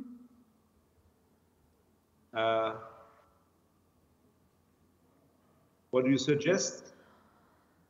Should we move to the next presentation, and when Andrew comes back, then he can be the next? Yes. Would you like to present yourself, Christina? No, I see Andrew. Okay. Oh, no. Was the It was a PowerPoint. Yes, it was the PowerPoint of the seminar. Okay, let's see then who is going to be now. So, okay, so Luigi, can I announce the next speaker? Yes, please. Thank you very much, because this is a great honor for me. I introduce you and I announce the speaker, Professor Marita Valimaki, who is a professor in Central South University in Xianxua, School of Nursing, China, and a professor also at the University of Turku, Department of Nursing Science in Finland. Most of you students know that she was my supervisor, and whatever I know, I owe it to Professor Valimaki and Professor Leonis, who was my second supervisor. So it's a great pleasure to announce now Professor Valimaki, and her topic is Ecology and Mental Health, Technological Perspectives in Asia and Europe. Thank you very much, Christina. Let's see how this works. Even my topic is mental health technology. I'm not too technology-oriented person by myself. So thank you very much about this invitation. It's a great pleasure to hear all these interesting presentations. And thank you, Christina and University of West Attica and respected organization. It's a very honor situation to really come together and listen about interesting opinions. And I feel that the topic are very new, and therefore this is more than useful to all of us. Perhaps I tell something about myself and my background so you can get some impression about the context, what I'm talking about. My topic is ecology and mental health, technological perspectives in Asia and Europe. I have now worked about 7 years in Asia. Like Christina told, I'm working at the University of Turku, Finland, but actually most time in Asia. First, I went to Hong Kong. I worked there 4 years at the time when it was very heavy political problems and tension in Hong Kong. And then I was recruited to mainland China.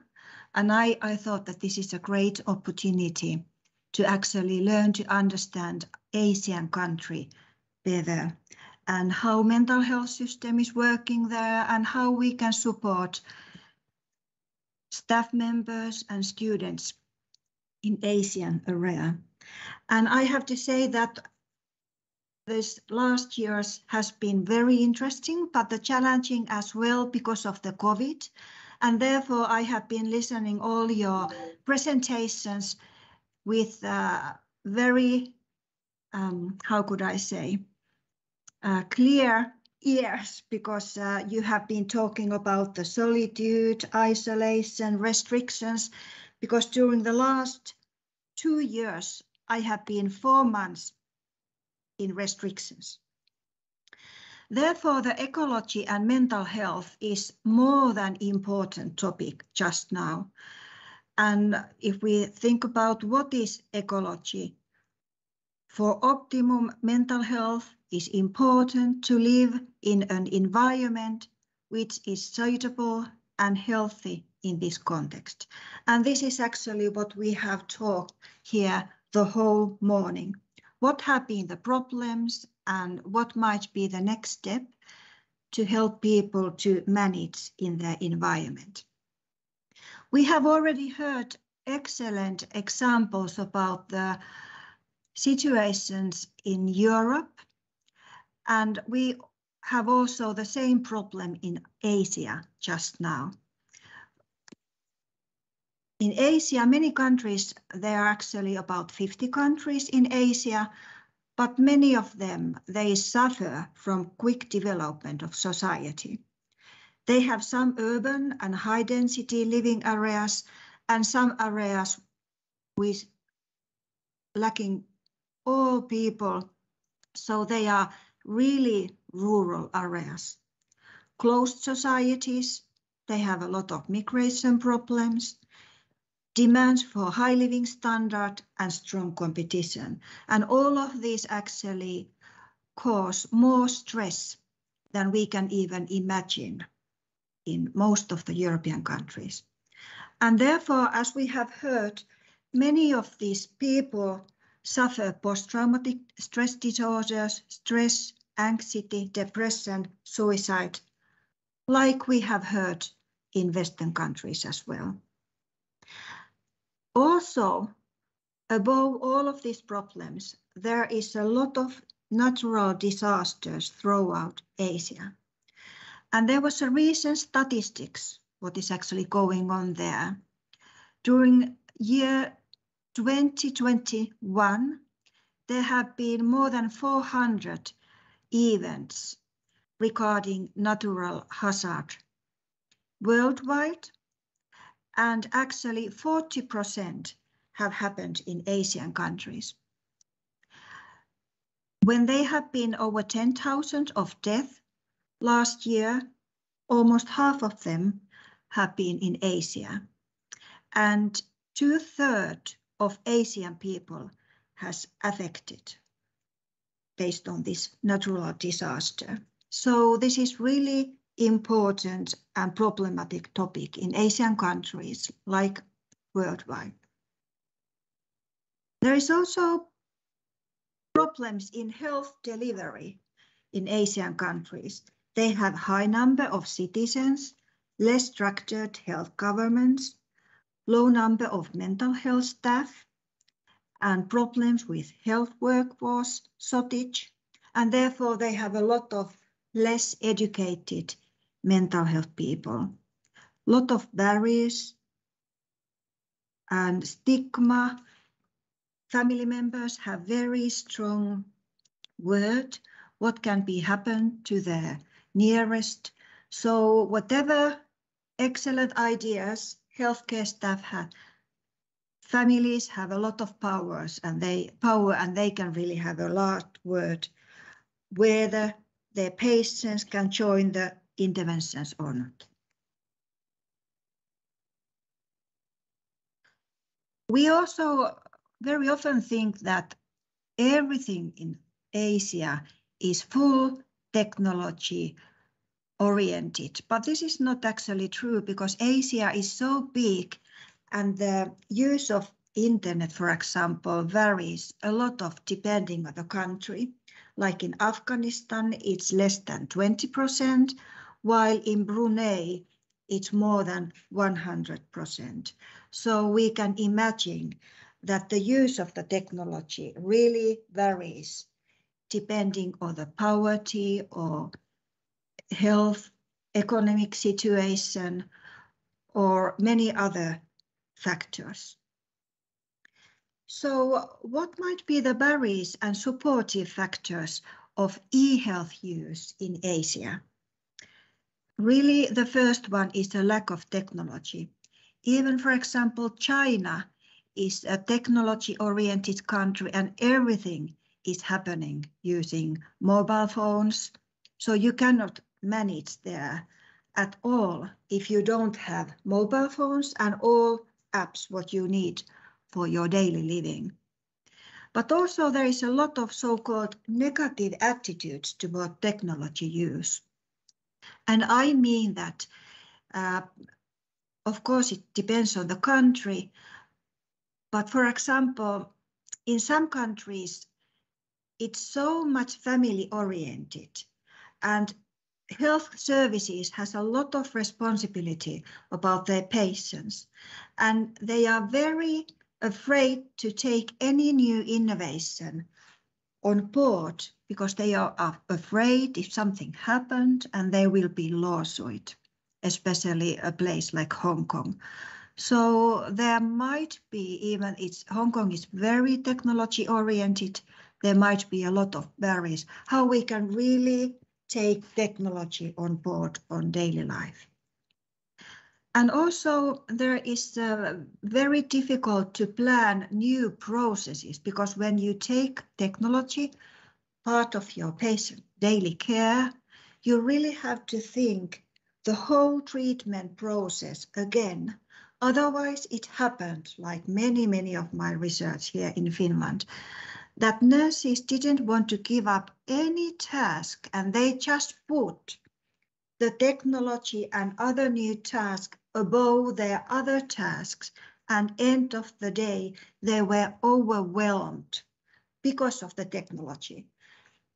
So we really have to think about the whole treatment process again. Supportive factors, as soon as government has some kind of ownership or government says that we really need this technology, it's much more easy to collaborate and start new way of patient care. Strategic planning, it's very important. We need to get the acceptance from public and acceptance from the technology users, because there is still a lot of negative attitudes and understanding that only one way to take care of patients is face-to-face. So what might be improve e-health interventions and the health outcomes? Of course, the key question is utilization and scaling up as well. How we can be sure that not all applications, projects, they don't stop as soon as the funding is finished. How we can really be sure that these good ideas, good outcomes can be used in other areas, other countries, and get the real benefit. How we can prepare so that they are less human intensive and they are really engaging, because many of the apps and the e-health interventions based on the many systematic reviews shows that many citizens actually start the interventions, but after a few times they drop out. So the lack of engagement is one of the big problems in e-health still today.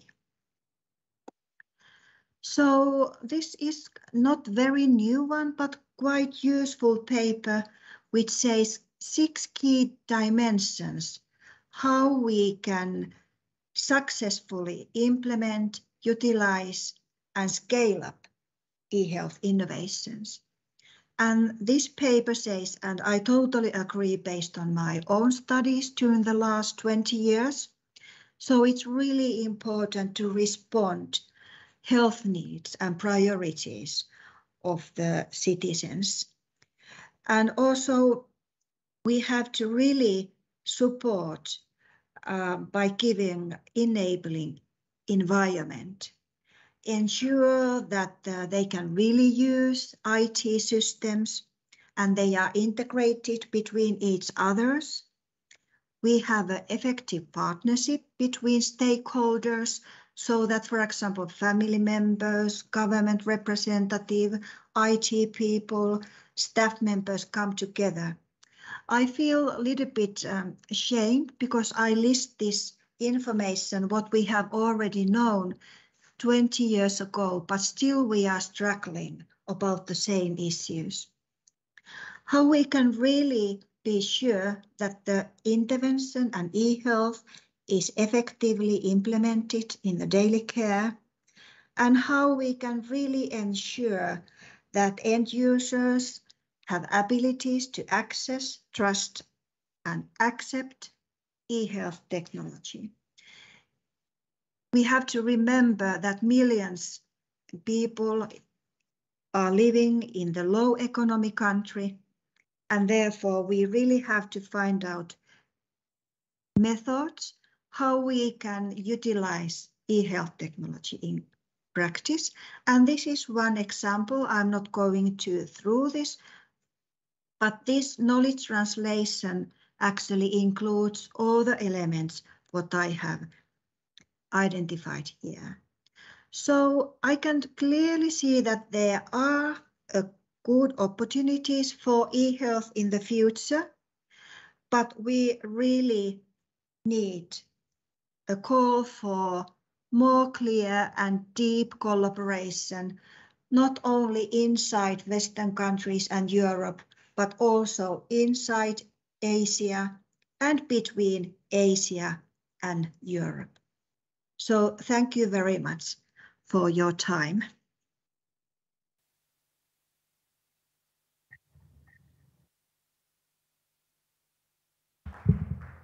Thank you so much, Professor Valimaki, for your very interesting presentation and extremely important message, that of collaboration. Thank you so much.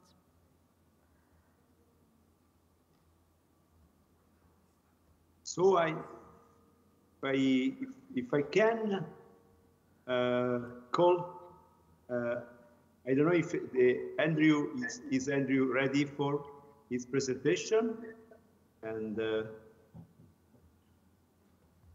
or not yet. Oh, hi, Luigi. My camera's not working. Goodness. Oh. I've caused so much disruption and trouble today. I feel terrible, but I'm not sure what's happening now. Sorry.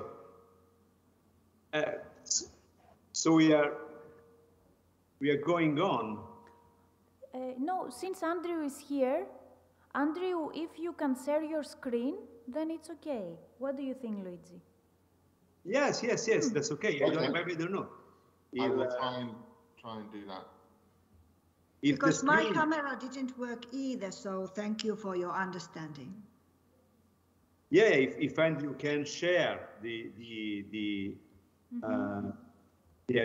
presentation, the slides, that could be really okay.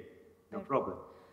Perfect. So next to the red button, you will see an icon, share screen. Yeah. So you click this, and then a new window pops up, and then again you share your screen, and then we can see your screen at least.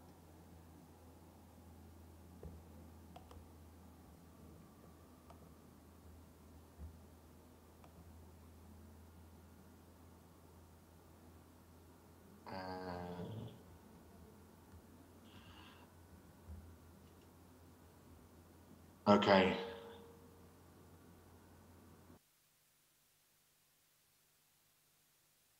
Good. Yes, we can see. Is that working okay? Very, very good. Okay, right. Thank you. And apologies, everybody, for terrible human error and then technical problems which have made me mess up the program. I'm Andrew Molodinsky. I'm a psychiatrist in Oxford in the UK, and I'm got a couple of other roles as well, which is why I'm speaking here. And I'm just going to talk very briefly about some of the pressures on mental health services that we're all experiencing and we all know about post-COVID and in a global economic downturn, but also as a result of how mental health services have been prioritised or not over many years. So a recent publication of the World Mental Health Report by the World Health Organization gave very clear evidence regarding the difficulties in mental health funding internationally, and on average, countries dedicate less than 2% of their healthcare budgets to mental health. And we know that the burden of mental health care compared to overall care is probably about 20 to 25%. So 20 to 25% of health activity could or should be related to mental health care. So that level of funding is obviously very low. And more than 70% of expenditure in lower income countries still goes towards predominantly psychiatric hospitals.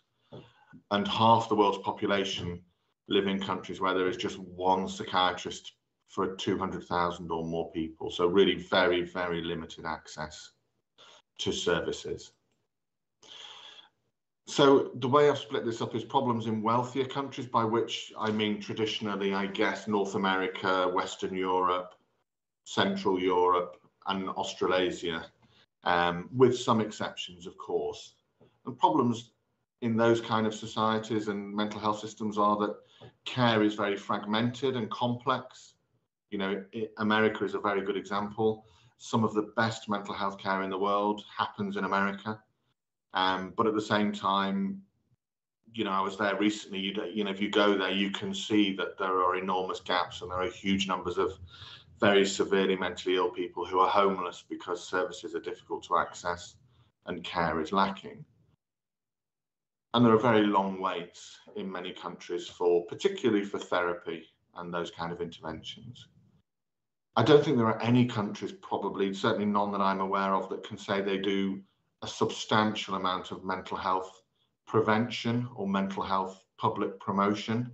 I think countries are improving and many countries are doing something, but there's very little preventative work that goes on. And most high-income group countries now, I mean, have always had significant economic inequality, but it is growing in a number of countries, well known to be growing in the UK over the last 10 years, and in the US and in many European countries. And societies, for one reason or another, seem to be becoming more polarized, and we've all been witnessing the fallout in the US from the Roe versus Wade abortion law change, which has sort of shown that polarity very, very clearly in the States in a very worrying way. So there's some of the difficulties that we're all aware of in wealthier countries. And I like this cartoon. I often feel like one of these people at the front, and I work in these services. It's so difficult to navigate them.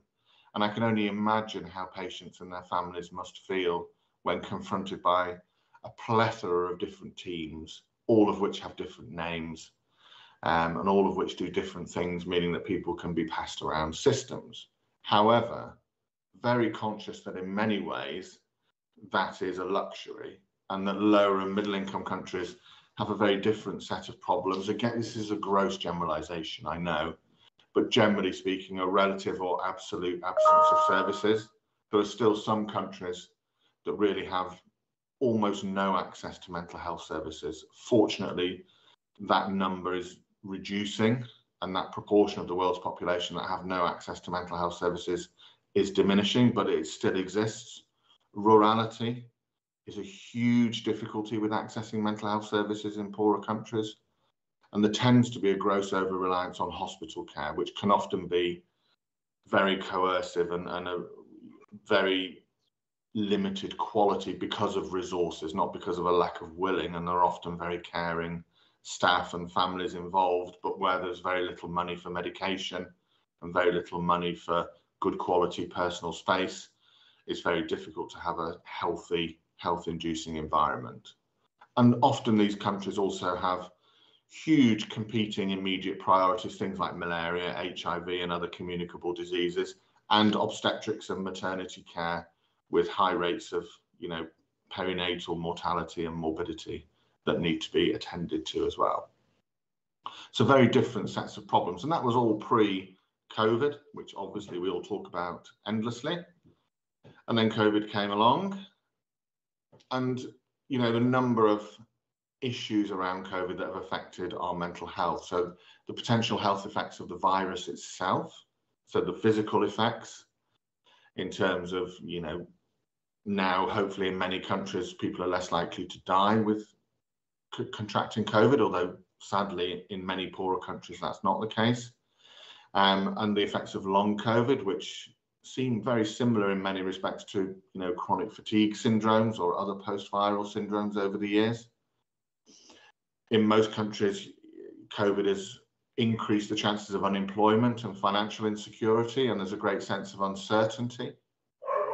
Public health measures such as lockdowns have had significant effects on people's mental health and well-being. A good example of that being the prolonged lockdown in Shanghai recently. And there's been huge disruption of mental health services themselves. I think we've been hearing this morning, and we're going to hear more about some of the brilliant innovations that have enabled mental health services to keep going. But there's no doubt that traditional mental health services were knocked sideways initially in the COVID pandemic with our ability to look after the people who needed us. And people who were considered to be especially at risk,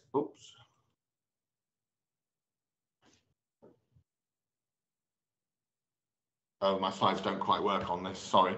And people who are considered to be especially at risk were women, and the World Health Organization and others, gathered and released very sobering evidence about rates of domestic violence and domestic abuse during COVID. We know that a lot of children who would have been at school were not at school, and for many children that's been an educational problem and has delayed their development. But for some children, that has meant that they've been in difficult and abusive household without the safety of school and the care of teachers and others. We know that the elderly have been at risk because they've, generally speaking, had much more prolonged periods of isolation than others, and a much more real fear of death from COVID. And we know that the poorer people in every society have suffered more in general as a result of the effects of COVID than wealthier people, often for very straightforward reasons, such as, if you are limited to your immediate household, that is very, very unpleasant if you're in an overcrowded flat or a very small accommodation of some kind, whereas if you live in a nice house with a garden, it's somewhat less unpleasant. So there are a lot of groups of people that are at risk, not least people with severe mental illnesses. And we've seen effects in all those groups over recent times. And just when we thought the world was coming out of that, and many countries were beginning to open up again a little bit, and people were getting back to work and were able to meet. And it would have been brilliant to have been able to be present with you guys in person, because it's so important and it's so life affirming, isn't it, to be able to meet with like-minded people. Just when we thought that was on the cards, then unfortunately this gentleman, I use the word loosely, hit the world stage again with the invasion of Ukraine, and that's caused enormous problems. And many countries now have seen a very significant downturn in their economies with high inflation and reduced access to goods. And that is particularly affecting, again, low and middle income group countries. We're all hearing about the grain crisis, and there's a real possibility that large swathes of the world's population will struggle to get food because of the enormous impact that Central and Eastern Europe and Western Russia have on the world grain markets and fuel markets. And we know that with inflation rising and with other financial problems, that it's likely that there will be increased unemployment, that there'll be increased poverty, and that there will be people going into debt. And we know, sadly, that those things combined together do, unfortunately, in all countries, in different ways, but with the same similar themes, do tend to lead to increases in substance misuse, whether that be alcohol or whether that be other substances, cannabis or other psychoactive substances in countries where alcohol's not an issue. We know it will probably lead to increases in family and relationship breakup and abuse within relationships. And sadly, we know that those things will be part of a process that leads on to an increasing number of people suffering with anxiety and depression in particular. And sadly, history has shown us that world recessions with unemployment and poorer financial circumstances for people always lead to significant and substantial increases in the suicide rate. And we haven't seen much evidence of that yet, but unfortunately it does seem very likely that most countries will be seeing an increase in their suicide rates over the next 3 years. So really, I apologize in some ways that this is such a sort of a sobering and in some ways negative talk. It's just very important, I think, to be realistic about the real challenges that we're all going to face working in our mental health services, and those people who are tuned in who use mental health services, the challenges of the next few years and the importance of us all working together and trying to increase awareness and encourage and pressurize those who pay for and provide services to make sure that they're adequate to meet people's needs. So thank you very much, and sorry again for all the disruption that I've caused this morning.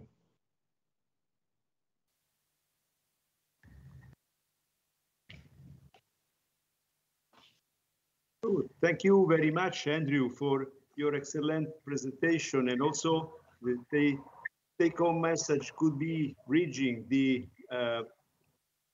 ancient previous mental health problems to the current crisis and psychosocial disasters. And this is a very strong message to all of us. Thank you very much. Thank you. And Cristina, do I introduce Professor Casal, or you yourself?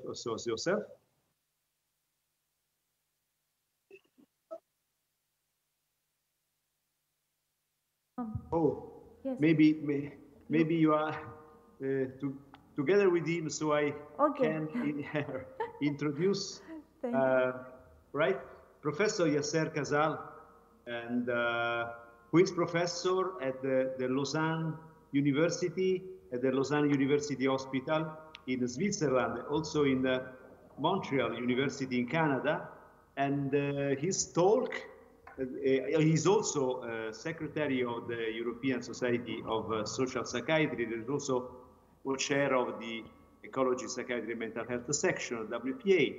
So, smartphone apps use for mental health and well-being in COVID context. Please, Yasser. Thank you, Luigi, and thank you, Christina, for your work with organizing this Congress. I saw it before. Yeah, we are looking for the... Yeah, we're just searching. May I see? Yeah, I'm opening. Thank you very much.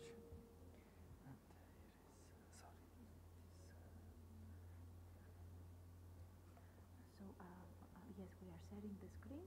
So yes, the floor is yours. Okay, so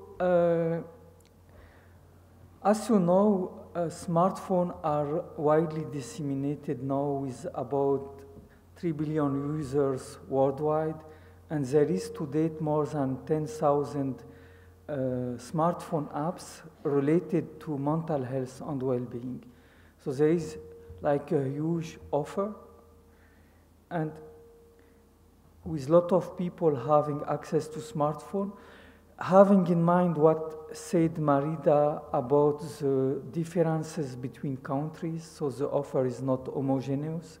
However, we have an opportunity maybe to reach people via digital services, because a lot of people with mental health disorder or mental health issues doesn't have access or have difficulties in accessing care, as also shown by Andrew.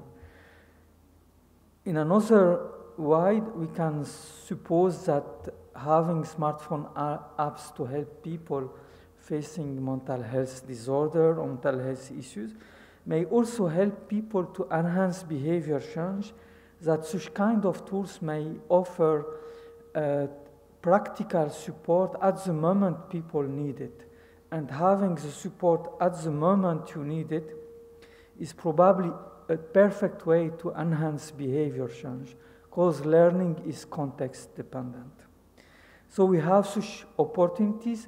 In another way, what do you know about the adoption of mental health apps? We know that there is here some mixed result about the adoption. So previous studies on small convenience sample shows that there is a trend for adoption of such apps. In another way, in studies on representative sample, like one in Germany, showed that people are more mixed about adopting such kind of support for health-related needs in general. We have another issues related to the quality or efficacy of such kind of apps, because there is heterogeneous offer.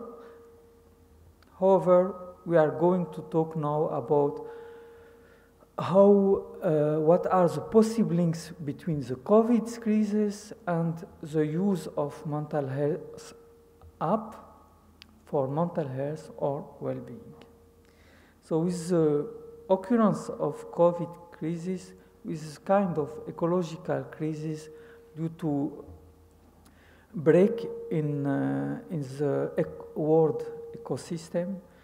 So this crisis, as you know, led to stress-related impact with confinement, health and health systems difficulties, and financial anxieties, and so on. And the crisis imposes social distance, and the word social distance was quickly rewarded to physical distance. Why this change? Because we realize that we can be in distance physically, but in social communication by digital services. And one effect was a huge and very quick, dramatic change in the offer of remote psychiatry. And what we can see in this slide from a study in Denmark, that you see in the low line, it was the virtual offer before the COVID. And we can see the ground at the COVID context in a few weeks only. In a few weeks only, we moved from quasi only face-to-face therapy to mostly virtual therapy.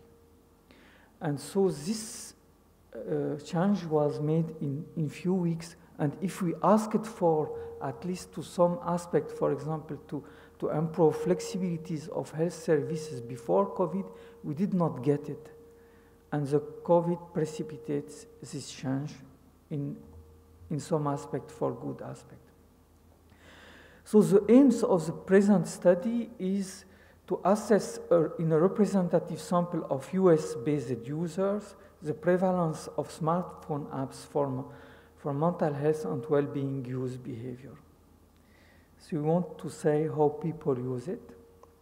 And we also aim to explore how a set of variables related to mental health, smartphone use and smartphone addiction, and COVID-19 may be associated with this use. I will show here rather the results only about the COVID aspect, because we was a little bit surprised by these results. The methods was the recruitment of a representative sample of US participants using the Prolific platform, and we recruited about 2,000 people assessed with online questionnaire, and the range of age came from 19 to 76 years old with a median at 45.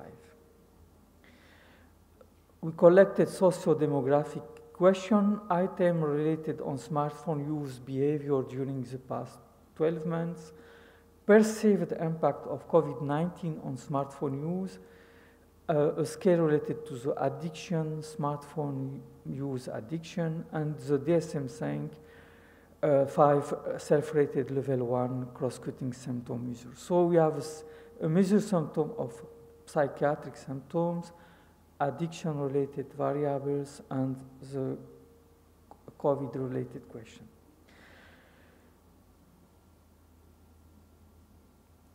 So one question was about how people see during the last year that the smartphone caused problem in personal, professional, or school, university life. So how smartphone use is affecting social and personal life.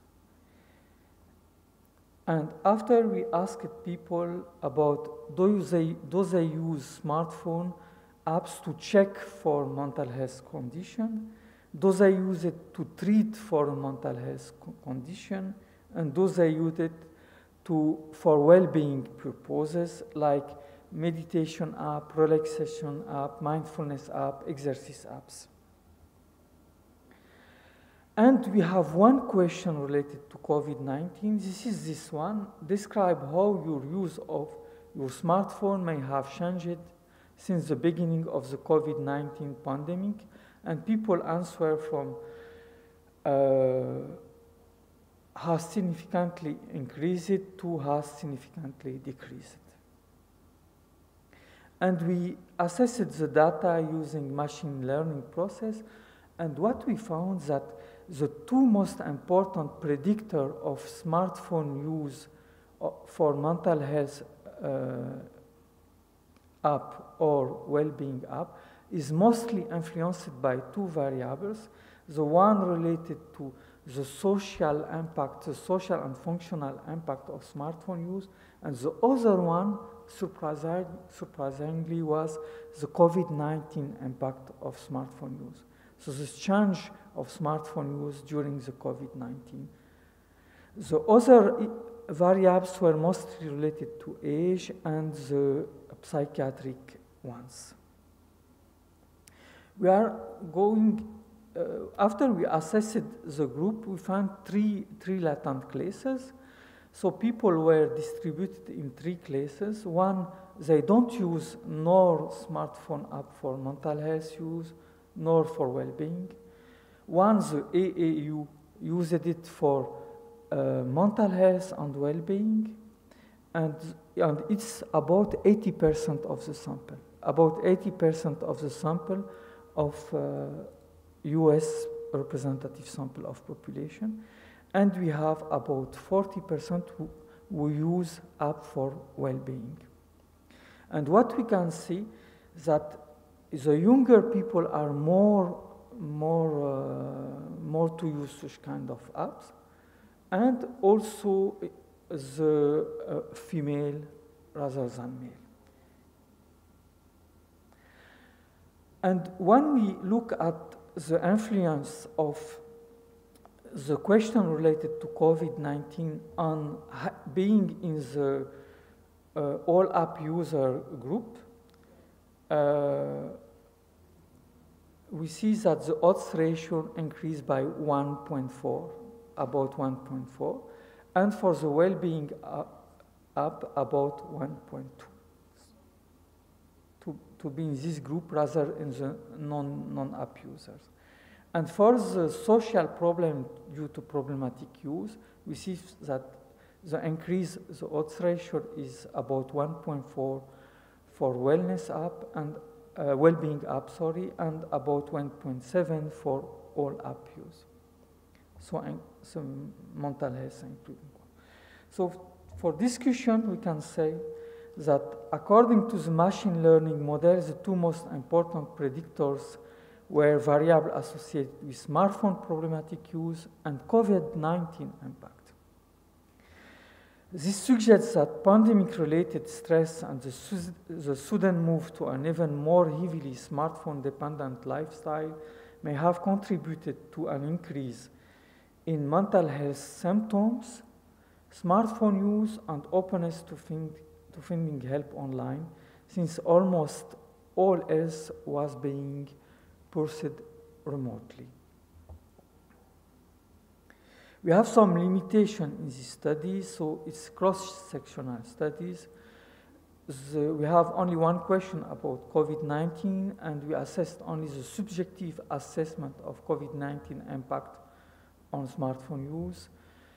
And so we have to consider the results in the light of such limitation. However, we can see that people perceiving increase in smartphone use during the COVID-19 tend to use more such kind of apps for mental health and well-being.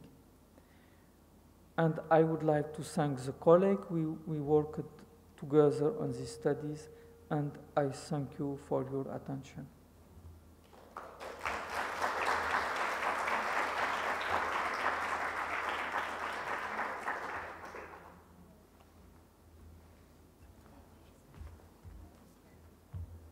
Thank you very much.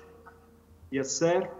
And I appreciate so much your presentation. Also, you underlined the problem of the possible mobile and apps dependence during the pandemic period, and also this adds to the problem of distance and lockdown measures.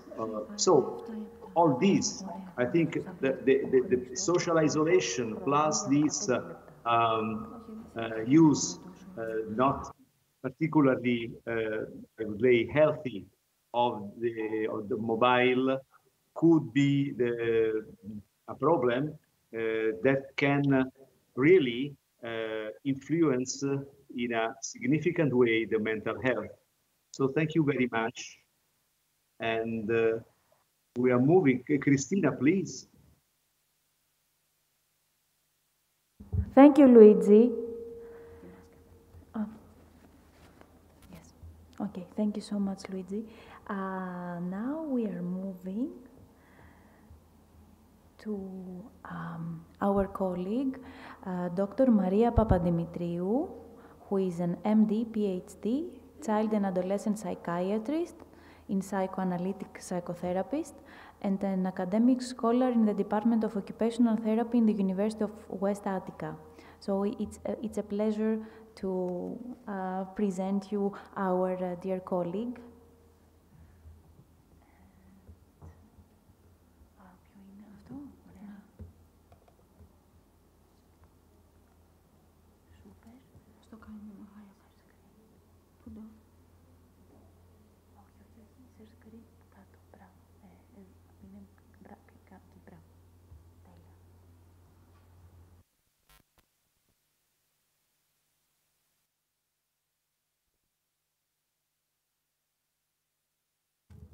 Kalimera.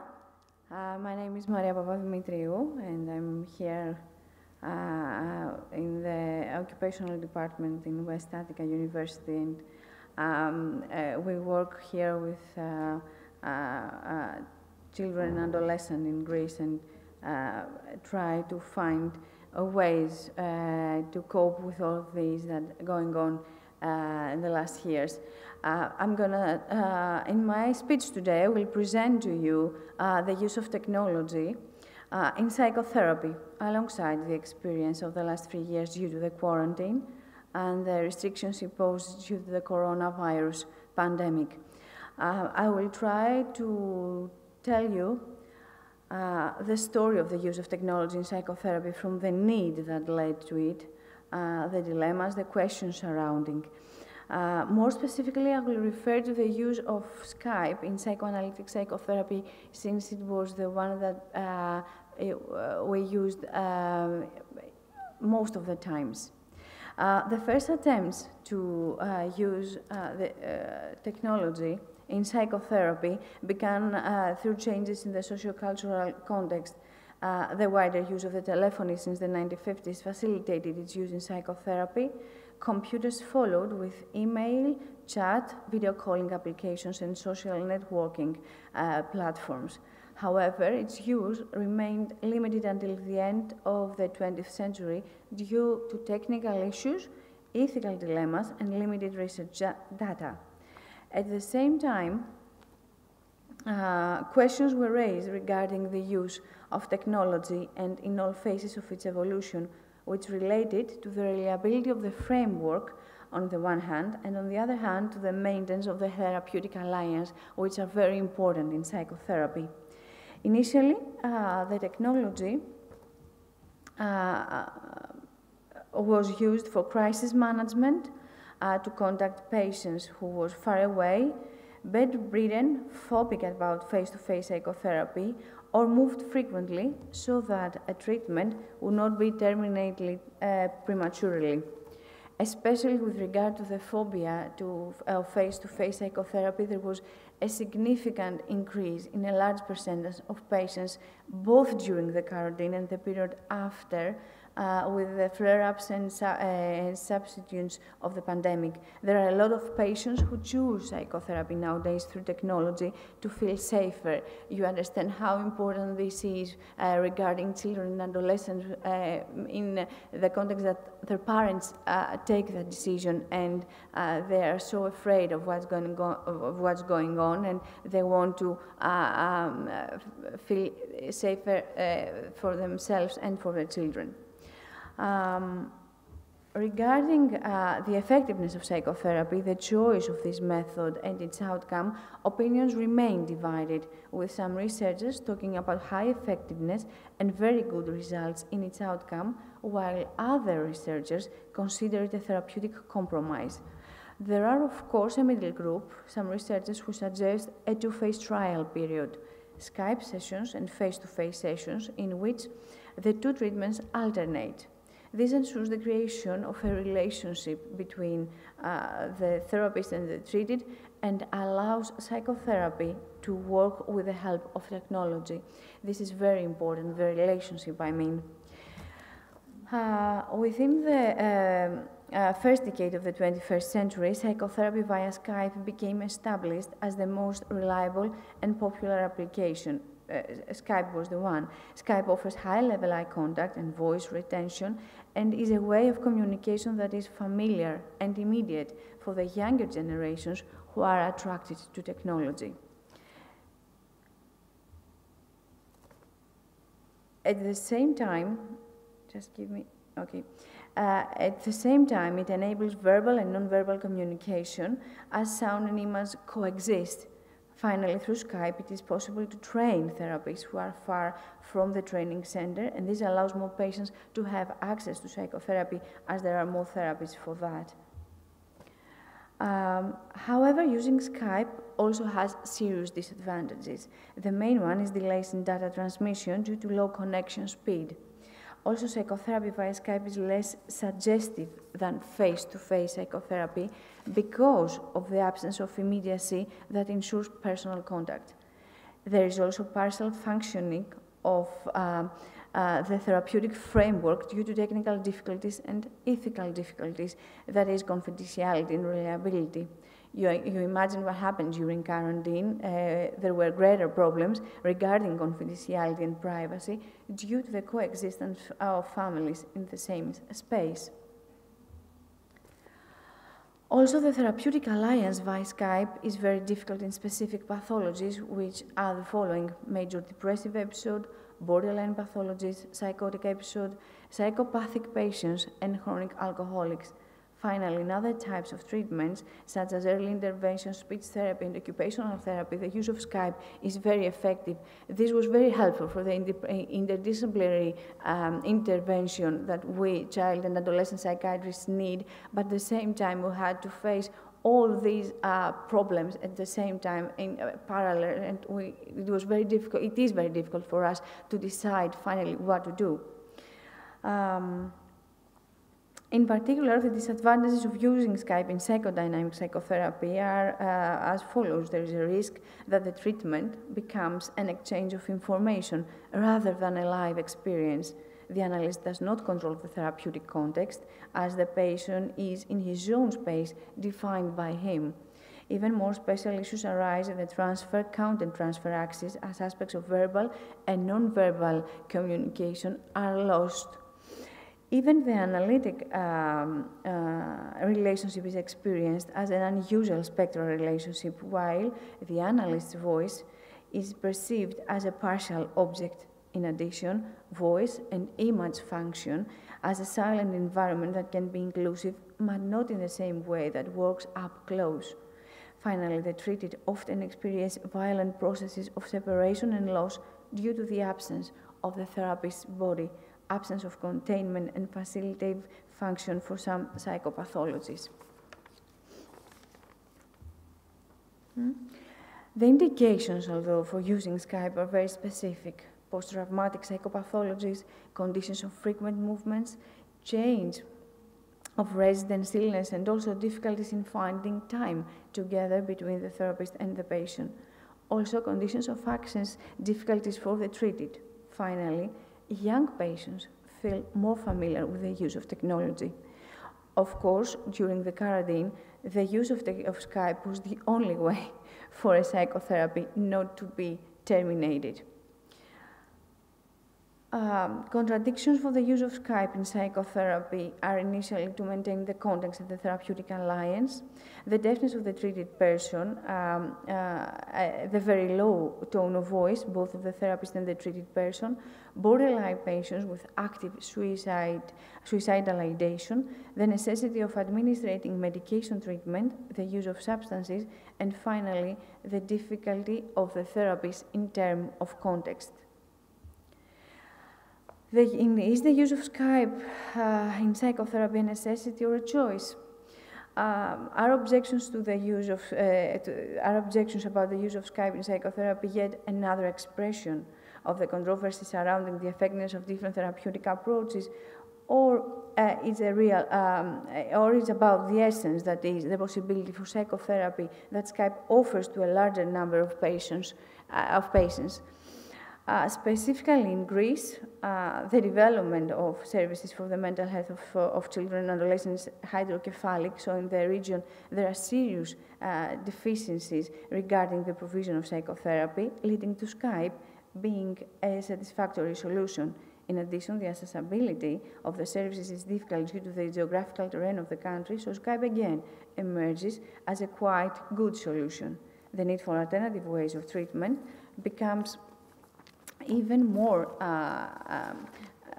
imperative, especially in the conditions of the economic crisis and the pandemic due to COVID. Thank you for your time.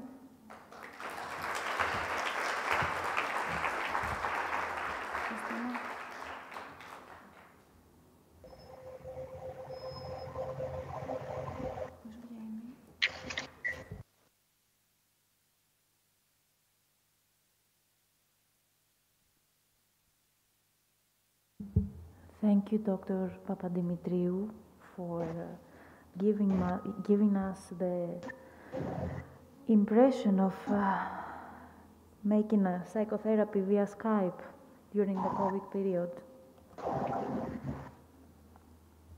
There's something wrong with the sound. Okay, okay. Thank you. So, okay. Luigi, can you hear me? Yes, yes. Great. I remove my mask. And Perfect. I think I am still sharing the screen. Okay, sure, great. Okay. Should I introduce myself and? No. Okay. It's not good. Okay, thank you.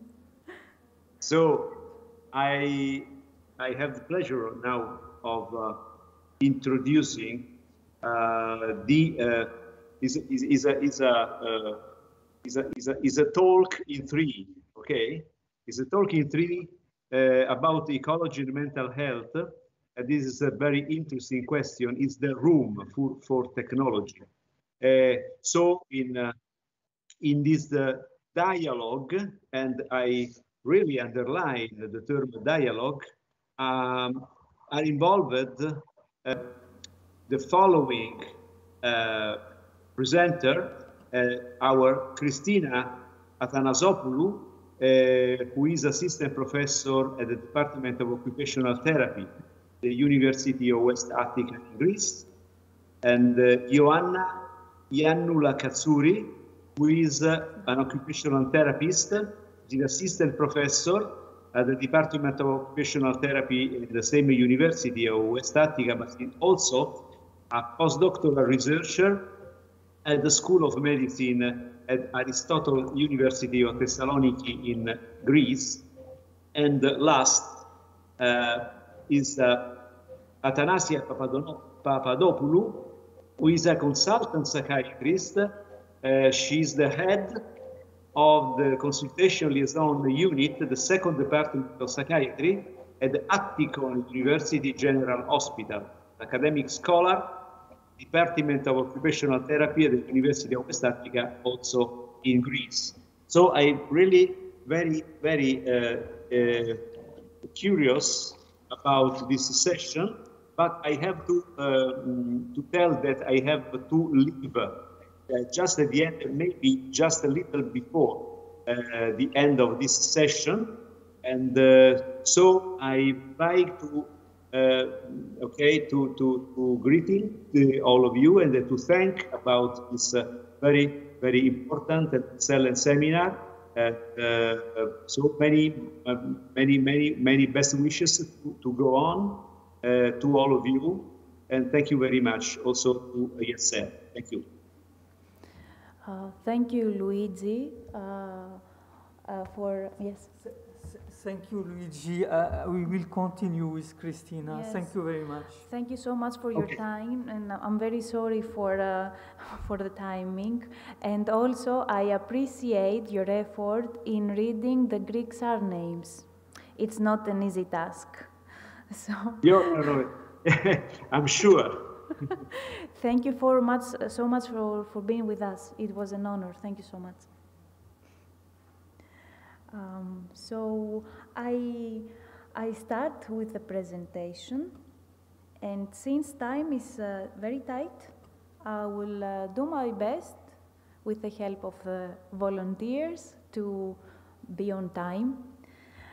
So the topic for this speech is ecology and mental health is a room for technology. And we will mention three basic things. First, the goal is to familiarize ourselves with these definitions and explore related literature, and to explore also if there is room for technology when we combine ecology and mental health. So maybe someone will question why this topic is important. So as health professionals, I assume we all know about the Sustainable Development Goals, of 2030. And if we pay attention to those goals, we will realize that it's connected also to ecology and mental health. And if we follow big organizations like the United Nations, who are the responsible of these goals, and the World Psychiatric Association, the section of ecology, and also the World Health Organization, we will realize that these are the ecology and mental health are very important goals for those organizations. And why is that? Because the impact of climate change are increasingly part of our daily lives, and there is a very little dedicated mental health support available for people and communities dealing with climate-related hazards and long-term risk. So we really need to put effort in this also. In this graphic, which I see is very small, now I realize that, you will see EU countries and the levels of air pollution. So we can see on the top, Finland has the minimum air pollution, and the Republic of Korea has the biggest air pollution, and Greece is somewhere in between, which means that we really need to do something about this in Greece. And as you can see from the slide, a survey from WHO in 2021 discovered that only among the 95 countries that they asked, they found that only 9 countries have included mental health and psychosocial support on their national health and climate change plans. So although this is a very important topic, the governments are not really paying attention to that. And for example, why there is this screenshot of the air pollution?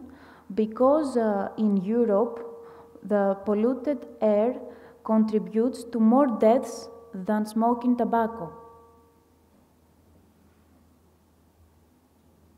So what do we mean when we talk about ecology? We mean ecology refers to the interaction of living organisms with the physical environment. And then we might think, what is a physical environment? So it's where we live, where we learn, where we play. So everything is our physical environment. And we people interact with our physical environment through the air we breathe, the water we drink, the houses we live, the transportation we use. Also, other presenters even mentioned our pets. So everything consists our physical environment, and we really should pay attention to the interactions. And what about mental health? Mental health refers to the emotional, psychological, and social well-being. Our mental health affects the way we think, the way we feel, the way we act. And we as humans, as people, and as living organisms, interact with our surrounding ecosystem, which affects our mental health. So everything is correlated. Thank you. So we have ecology, we have mental health. Environmental factors which affect health: chemical safety, air pollution, climate change, diseases caused by microbes, lack of access to health care, infrastructure issues, poor water quality, global environmental issues. And our mental health is affected, our psychological well-being, our emotional distress, anxiety, all these were also mentioned in the previous presentations. This is a very important framework. Actually, it's an adoption. If you search about it, it's published by UNICEF. and it focuses on children. I found it very, very interesting. So this is adapted, this figure, and instead of a child, it's the person in the center, and the person belongs to the world of the person, and then the world around the person and the world at large. And what this means, this figure means, that the person has a physical health, mental well-being, has skills, and all those components are affected from all those circles you see outside. And what is the world of the person? It's the direct experiences of the environment. For example, the air, the water, the food. And what is the world around the person? Is the physical aspects, for example, the housing, the university, the school. And what is the world at large is the broader context. For example, this can be also the policy that a government follows. And it's very, very interesting, this one here, because we realize that there is also the time frame, and we receive the word in a specific status, and we leave the word in a specific status. So the reason I really like this framework is because it makes us think that we have the responsibility to improve the word that we find. And this report from UNICEF, it was saying that whatever we do related to the environment and climate change, etc., it affects mostly the children, because although children and adolescents probably care about the environment, we adults don't really pay attention to that, and are those who are going to be affected in the future as future adults. So, I don't have so much time. Okay, from this slide, I would like us to keep that studies have shown that we have reduced contact with nature, and there are two basic reasons. One is the urban living. We live in the cities. We most likely prefer to go shopping or somewhere else and not go to nature. Of course, when we do all this, like we go to our work, we go to our university, to our school, this improves our mental well-being, but we also need to visit nature in order to be more balanced. And the second component of the reduction of our contact with nature is the perceived barriers. Someone, for example, maybe feel more comfortable staying at home playing video games than go out and swim in the sea. So, and in relation to mental health, what is important to keep here? When we mention technology, we refer to any equipment, software or hardware, that is developed using scientific knowledge or processes. For example, our smartphones, tablets, laptops, all of us nowadays, we have a connection with technology and we use technology. And what is the problem? That we spend so much time indoors on the screens, and we don't really interact with each other or be in contact with nature. For example, here you can see that 78% of the UK population and 95% of those who are young, they own a smartphone. We tend to check our phone every 12 minutes. We spend so much time online, so you can realize how this affects not only our physical health, also our mental health. If you are curious, this is a website, and if you visit it, you can see in real time what are the numbers of the emails sent and the total number of websites and the tweets. So this is live statistics. This screenshot is from today morning. So the numbers are even higher now that we are talking. What we can keep from this slide as health professionals, what we can do with our clients to promote outdoor time and suggest ways to limit screen time. If someone stays indoors, we suggest the appropriate technologies which promote physical activity. There is the equipment, there are apps, there is Nintendo Wii, and we can suggest that if the user interacts with these devices, can be more physical. Also raise awareness about the importance of the opportunities, the importance to raise opportunities to spend in the nature, and what we can keep from this presentation today.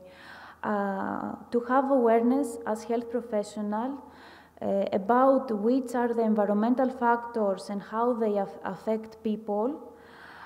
Also, about the inequalities among people. For example, in the framework, in the figure, I didn't mention about the inequalities. So we don't have the same access to resources. We don't have the same access to health services. So whenever we treat someone, we need to also consider this factor. Also, as health professionals, to educate ourselves about the new available technologies and how these technologies can support our clients' well-being. Also, to educate ourselves, a lot of education, about the new policies and recommendations from big organizations. You saw in the first slides, United Nations, World Health Organization. We follow those guidelines and advocate for ecology and health and mental health. And to answer to the question of this presentation, there is room for technology. However, technology is a tool to promote health. We don't recommend to use technology and that's it. No, it's only a tool to help and not the main focus of our intervention. So it's our duty to train and educate our clients to use technology in a beneficial way while focusing and promoting ways of a healthy offline life where there are enhanced opportunities for nature experience. So if a client says that, what can I do when I go out of therapy? You say, if it's a kid with a family, you go and play with your kid outside. Even if it's winter, Greek winter, it's not so cold. Good to know, you Google it, it's guidelines from the World Health Organization about the limit that according to its age that we need to spend on the screens. So these are some references, and thank you so much for your attention.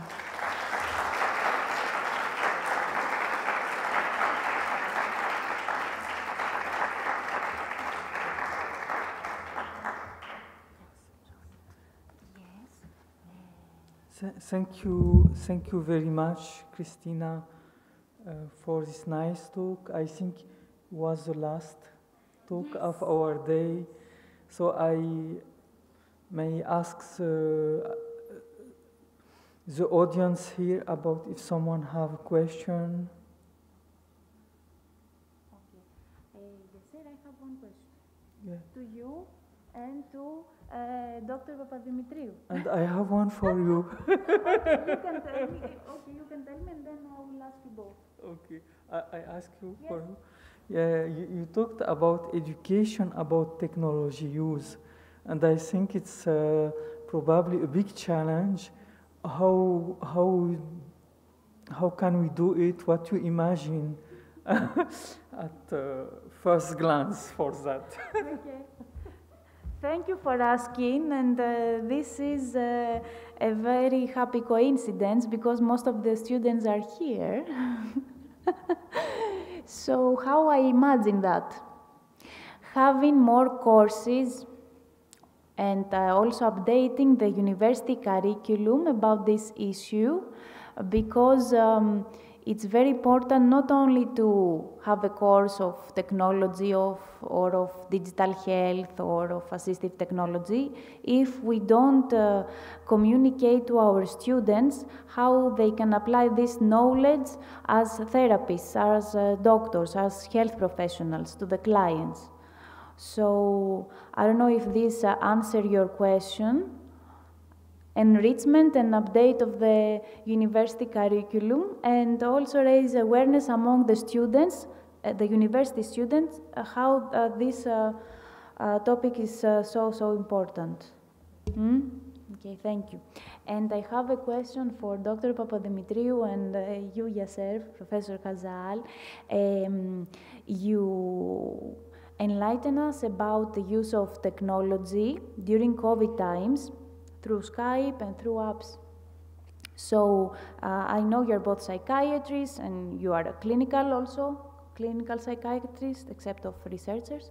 So do you have any recommendation? So I mean, now that you have this COVID experience, if another lockdown happens, let's hope not, but if another lockdown happens, is there something that you would change or improve this time that you know?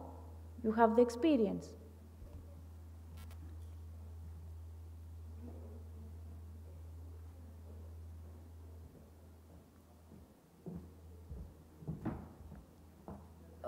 What I did differently in the second quarantine was that I insisted for people to come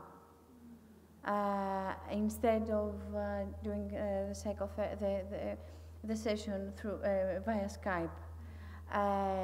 That helped a lot because it couldn't be done all the times, but it could be done most of the times.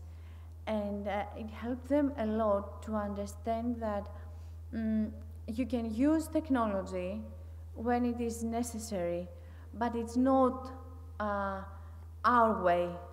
It's not the human way.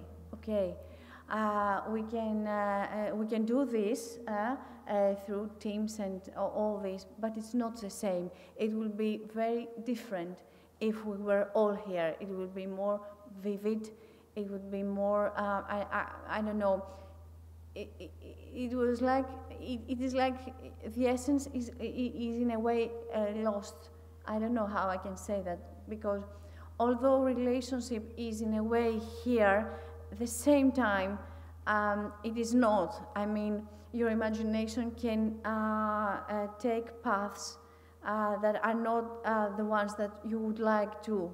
And what I mean is that what you really want in a psychotherapy session to happen is for your patient to to talk about himself and his inner thoughts and his inner desires and all that.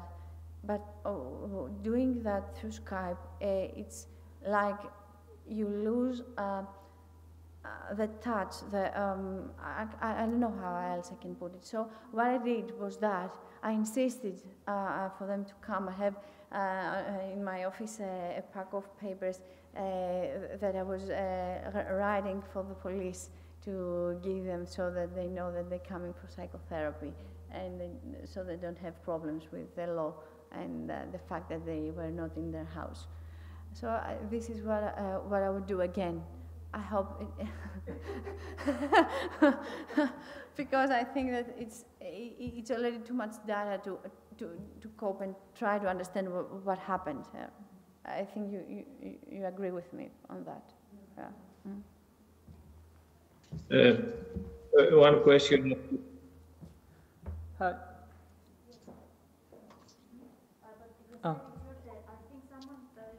Someone is talking. On Teams. Yes. Yes. Yes, Professor Leonis. Yes, okay. There is still an echo. I don't know what. But one question, in general question, I'd like to raise to all fantastic panelists is, do you think that the low digital literacy of older elderly people could just at the moment enhance the stigma and potentially leading it to a type of ageism that the other people with a high literacy potentially have, and to what extent such understanding of a weakness in digital literacy could just enhancing the increased mental health disorders in that age group. Yeah, thank you for this question. It's important to have in mind that there is some digital inequalities, and such digital inequalities are partly shared by people, the older age group, but not only this one. So there is other people who are in lower age group who are also having some digital difficulties. And during the pandemic, we saw that some countries introduced a lot of tools digitally, and it was really a problem for part of the population with the risk of social exclusion. And I think exactly digital, we can improve digital e-health literacy, we can improve digital,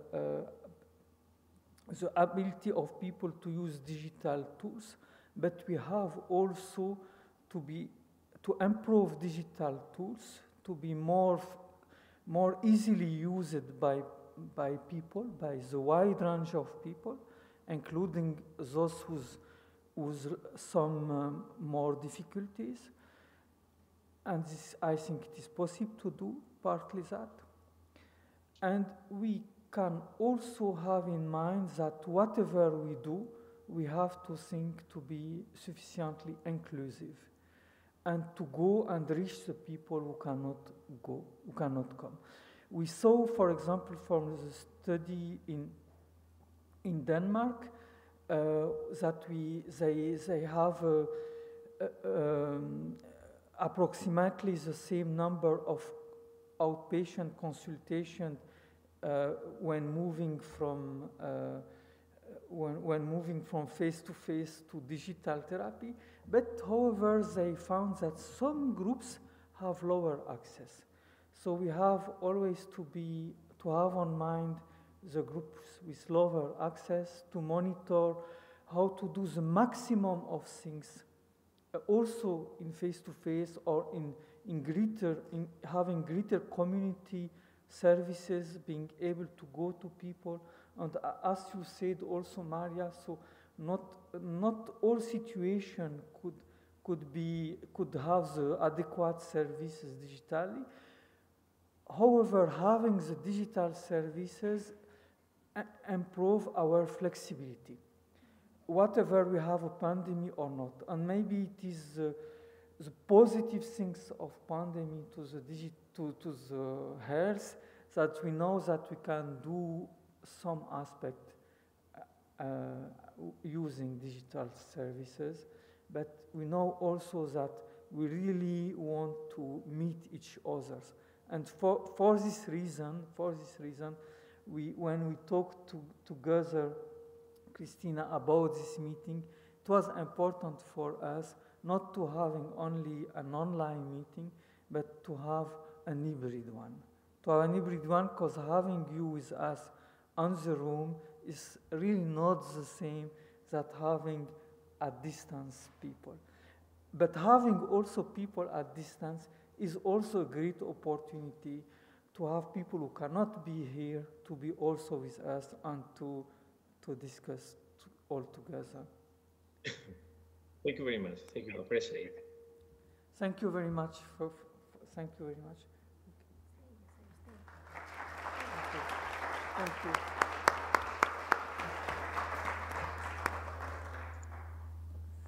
Thank you, Professor Leonis, for the question. Thank you, Yasser. And so now we are closing, correct? Before we go, and please, the online presenters don't go, I want to thank you as well. This event would not be possible if all these people that already were mentioned didn't put time and effort to this. And also, I would like to thank our volunteers. Most of them are here. So thank you so, so much. You are the future. We rely on you. And also, I would like to thank our colleagues and also Professor Valimaki and Professor Leonis, who were my supervisors, and I deeply appreciate their support all these years. And thank you, Luigi, for being here, Andrew. I really appreciate your time and all the other people who had to go. So thank you so, so much, and I hope we will meet again and in person. Thank you very much. Appreciate it. Thank you very much. Thank you. Thank you. All the best for all of you. Bye-bye. Bye-bye. Don't go. Those of you who are here, we have coffee outside.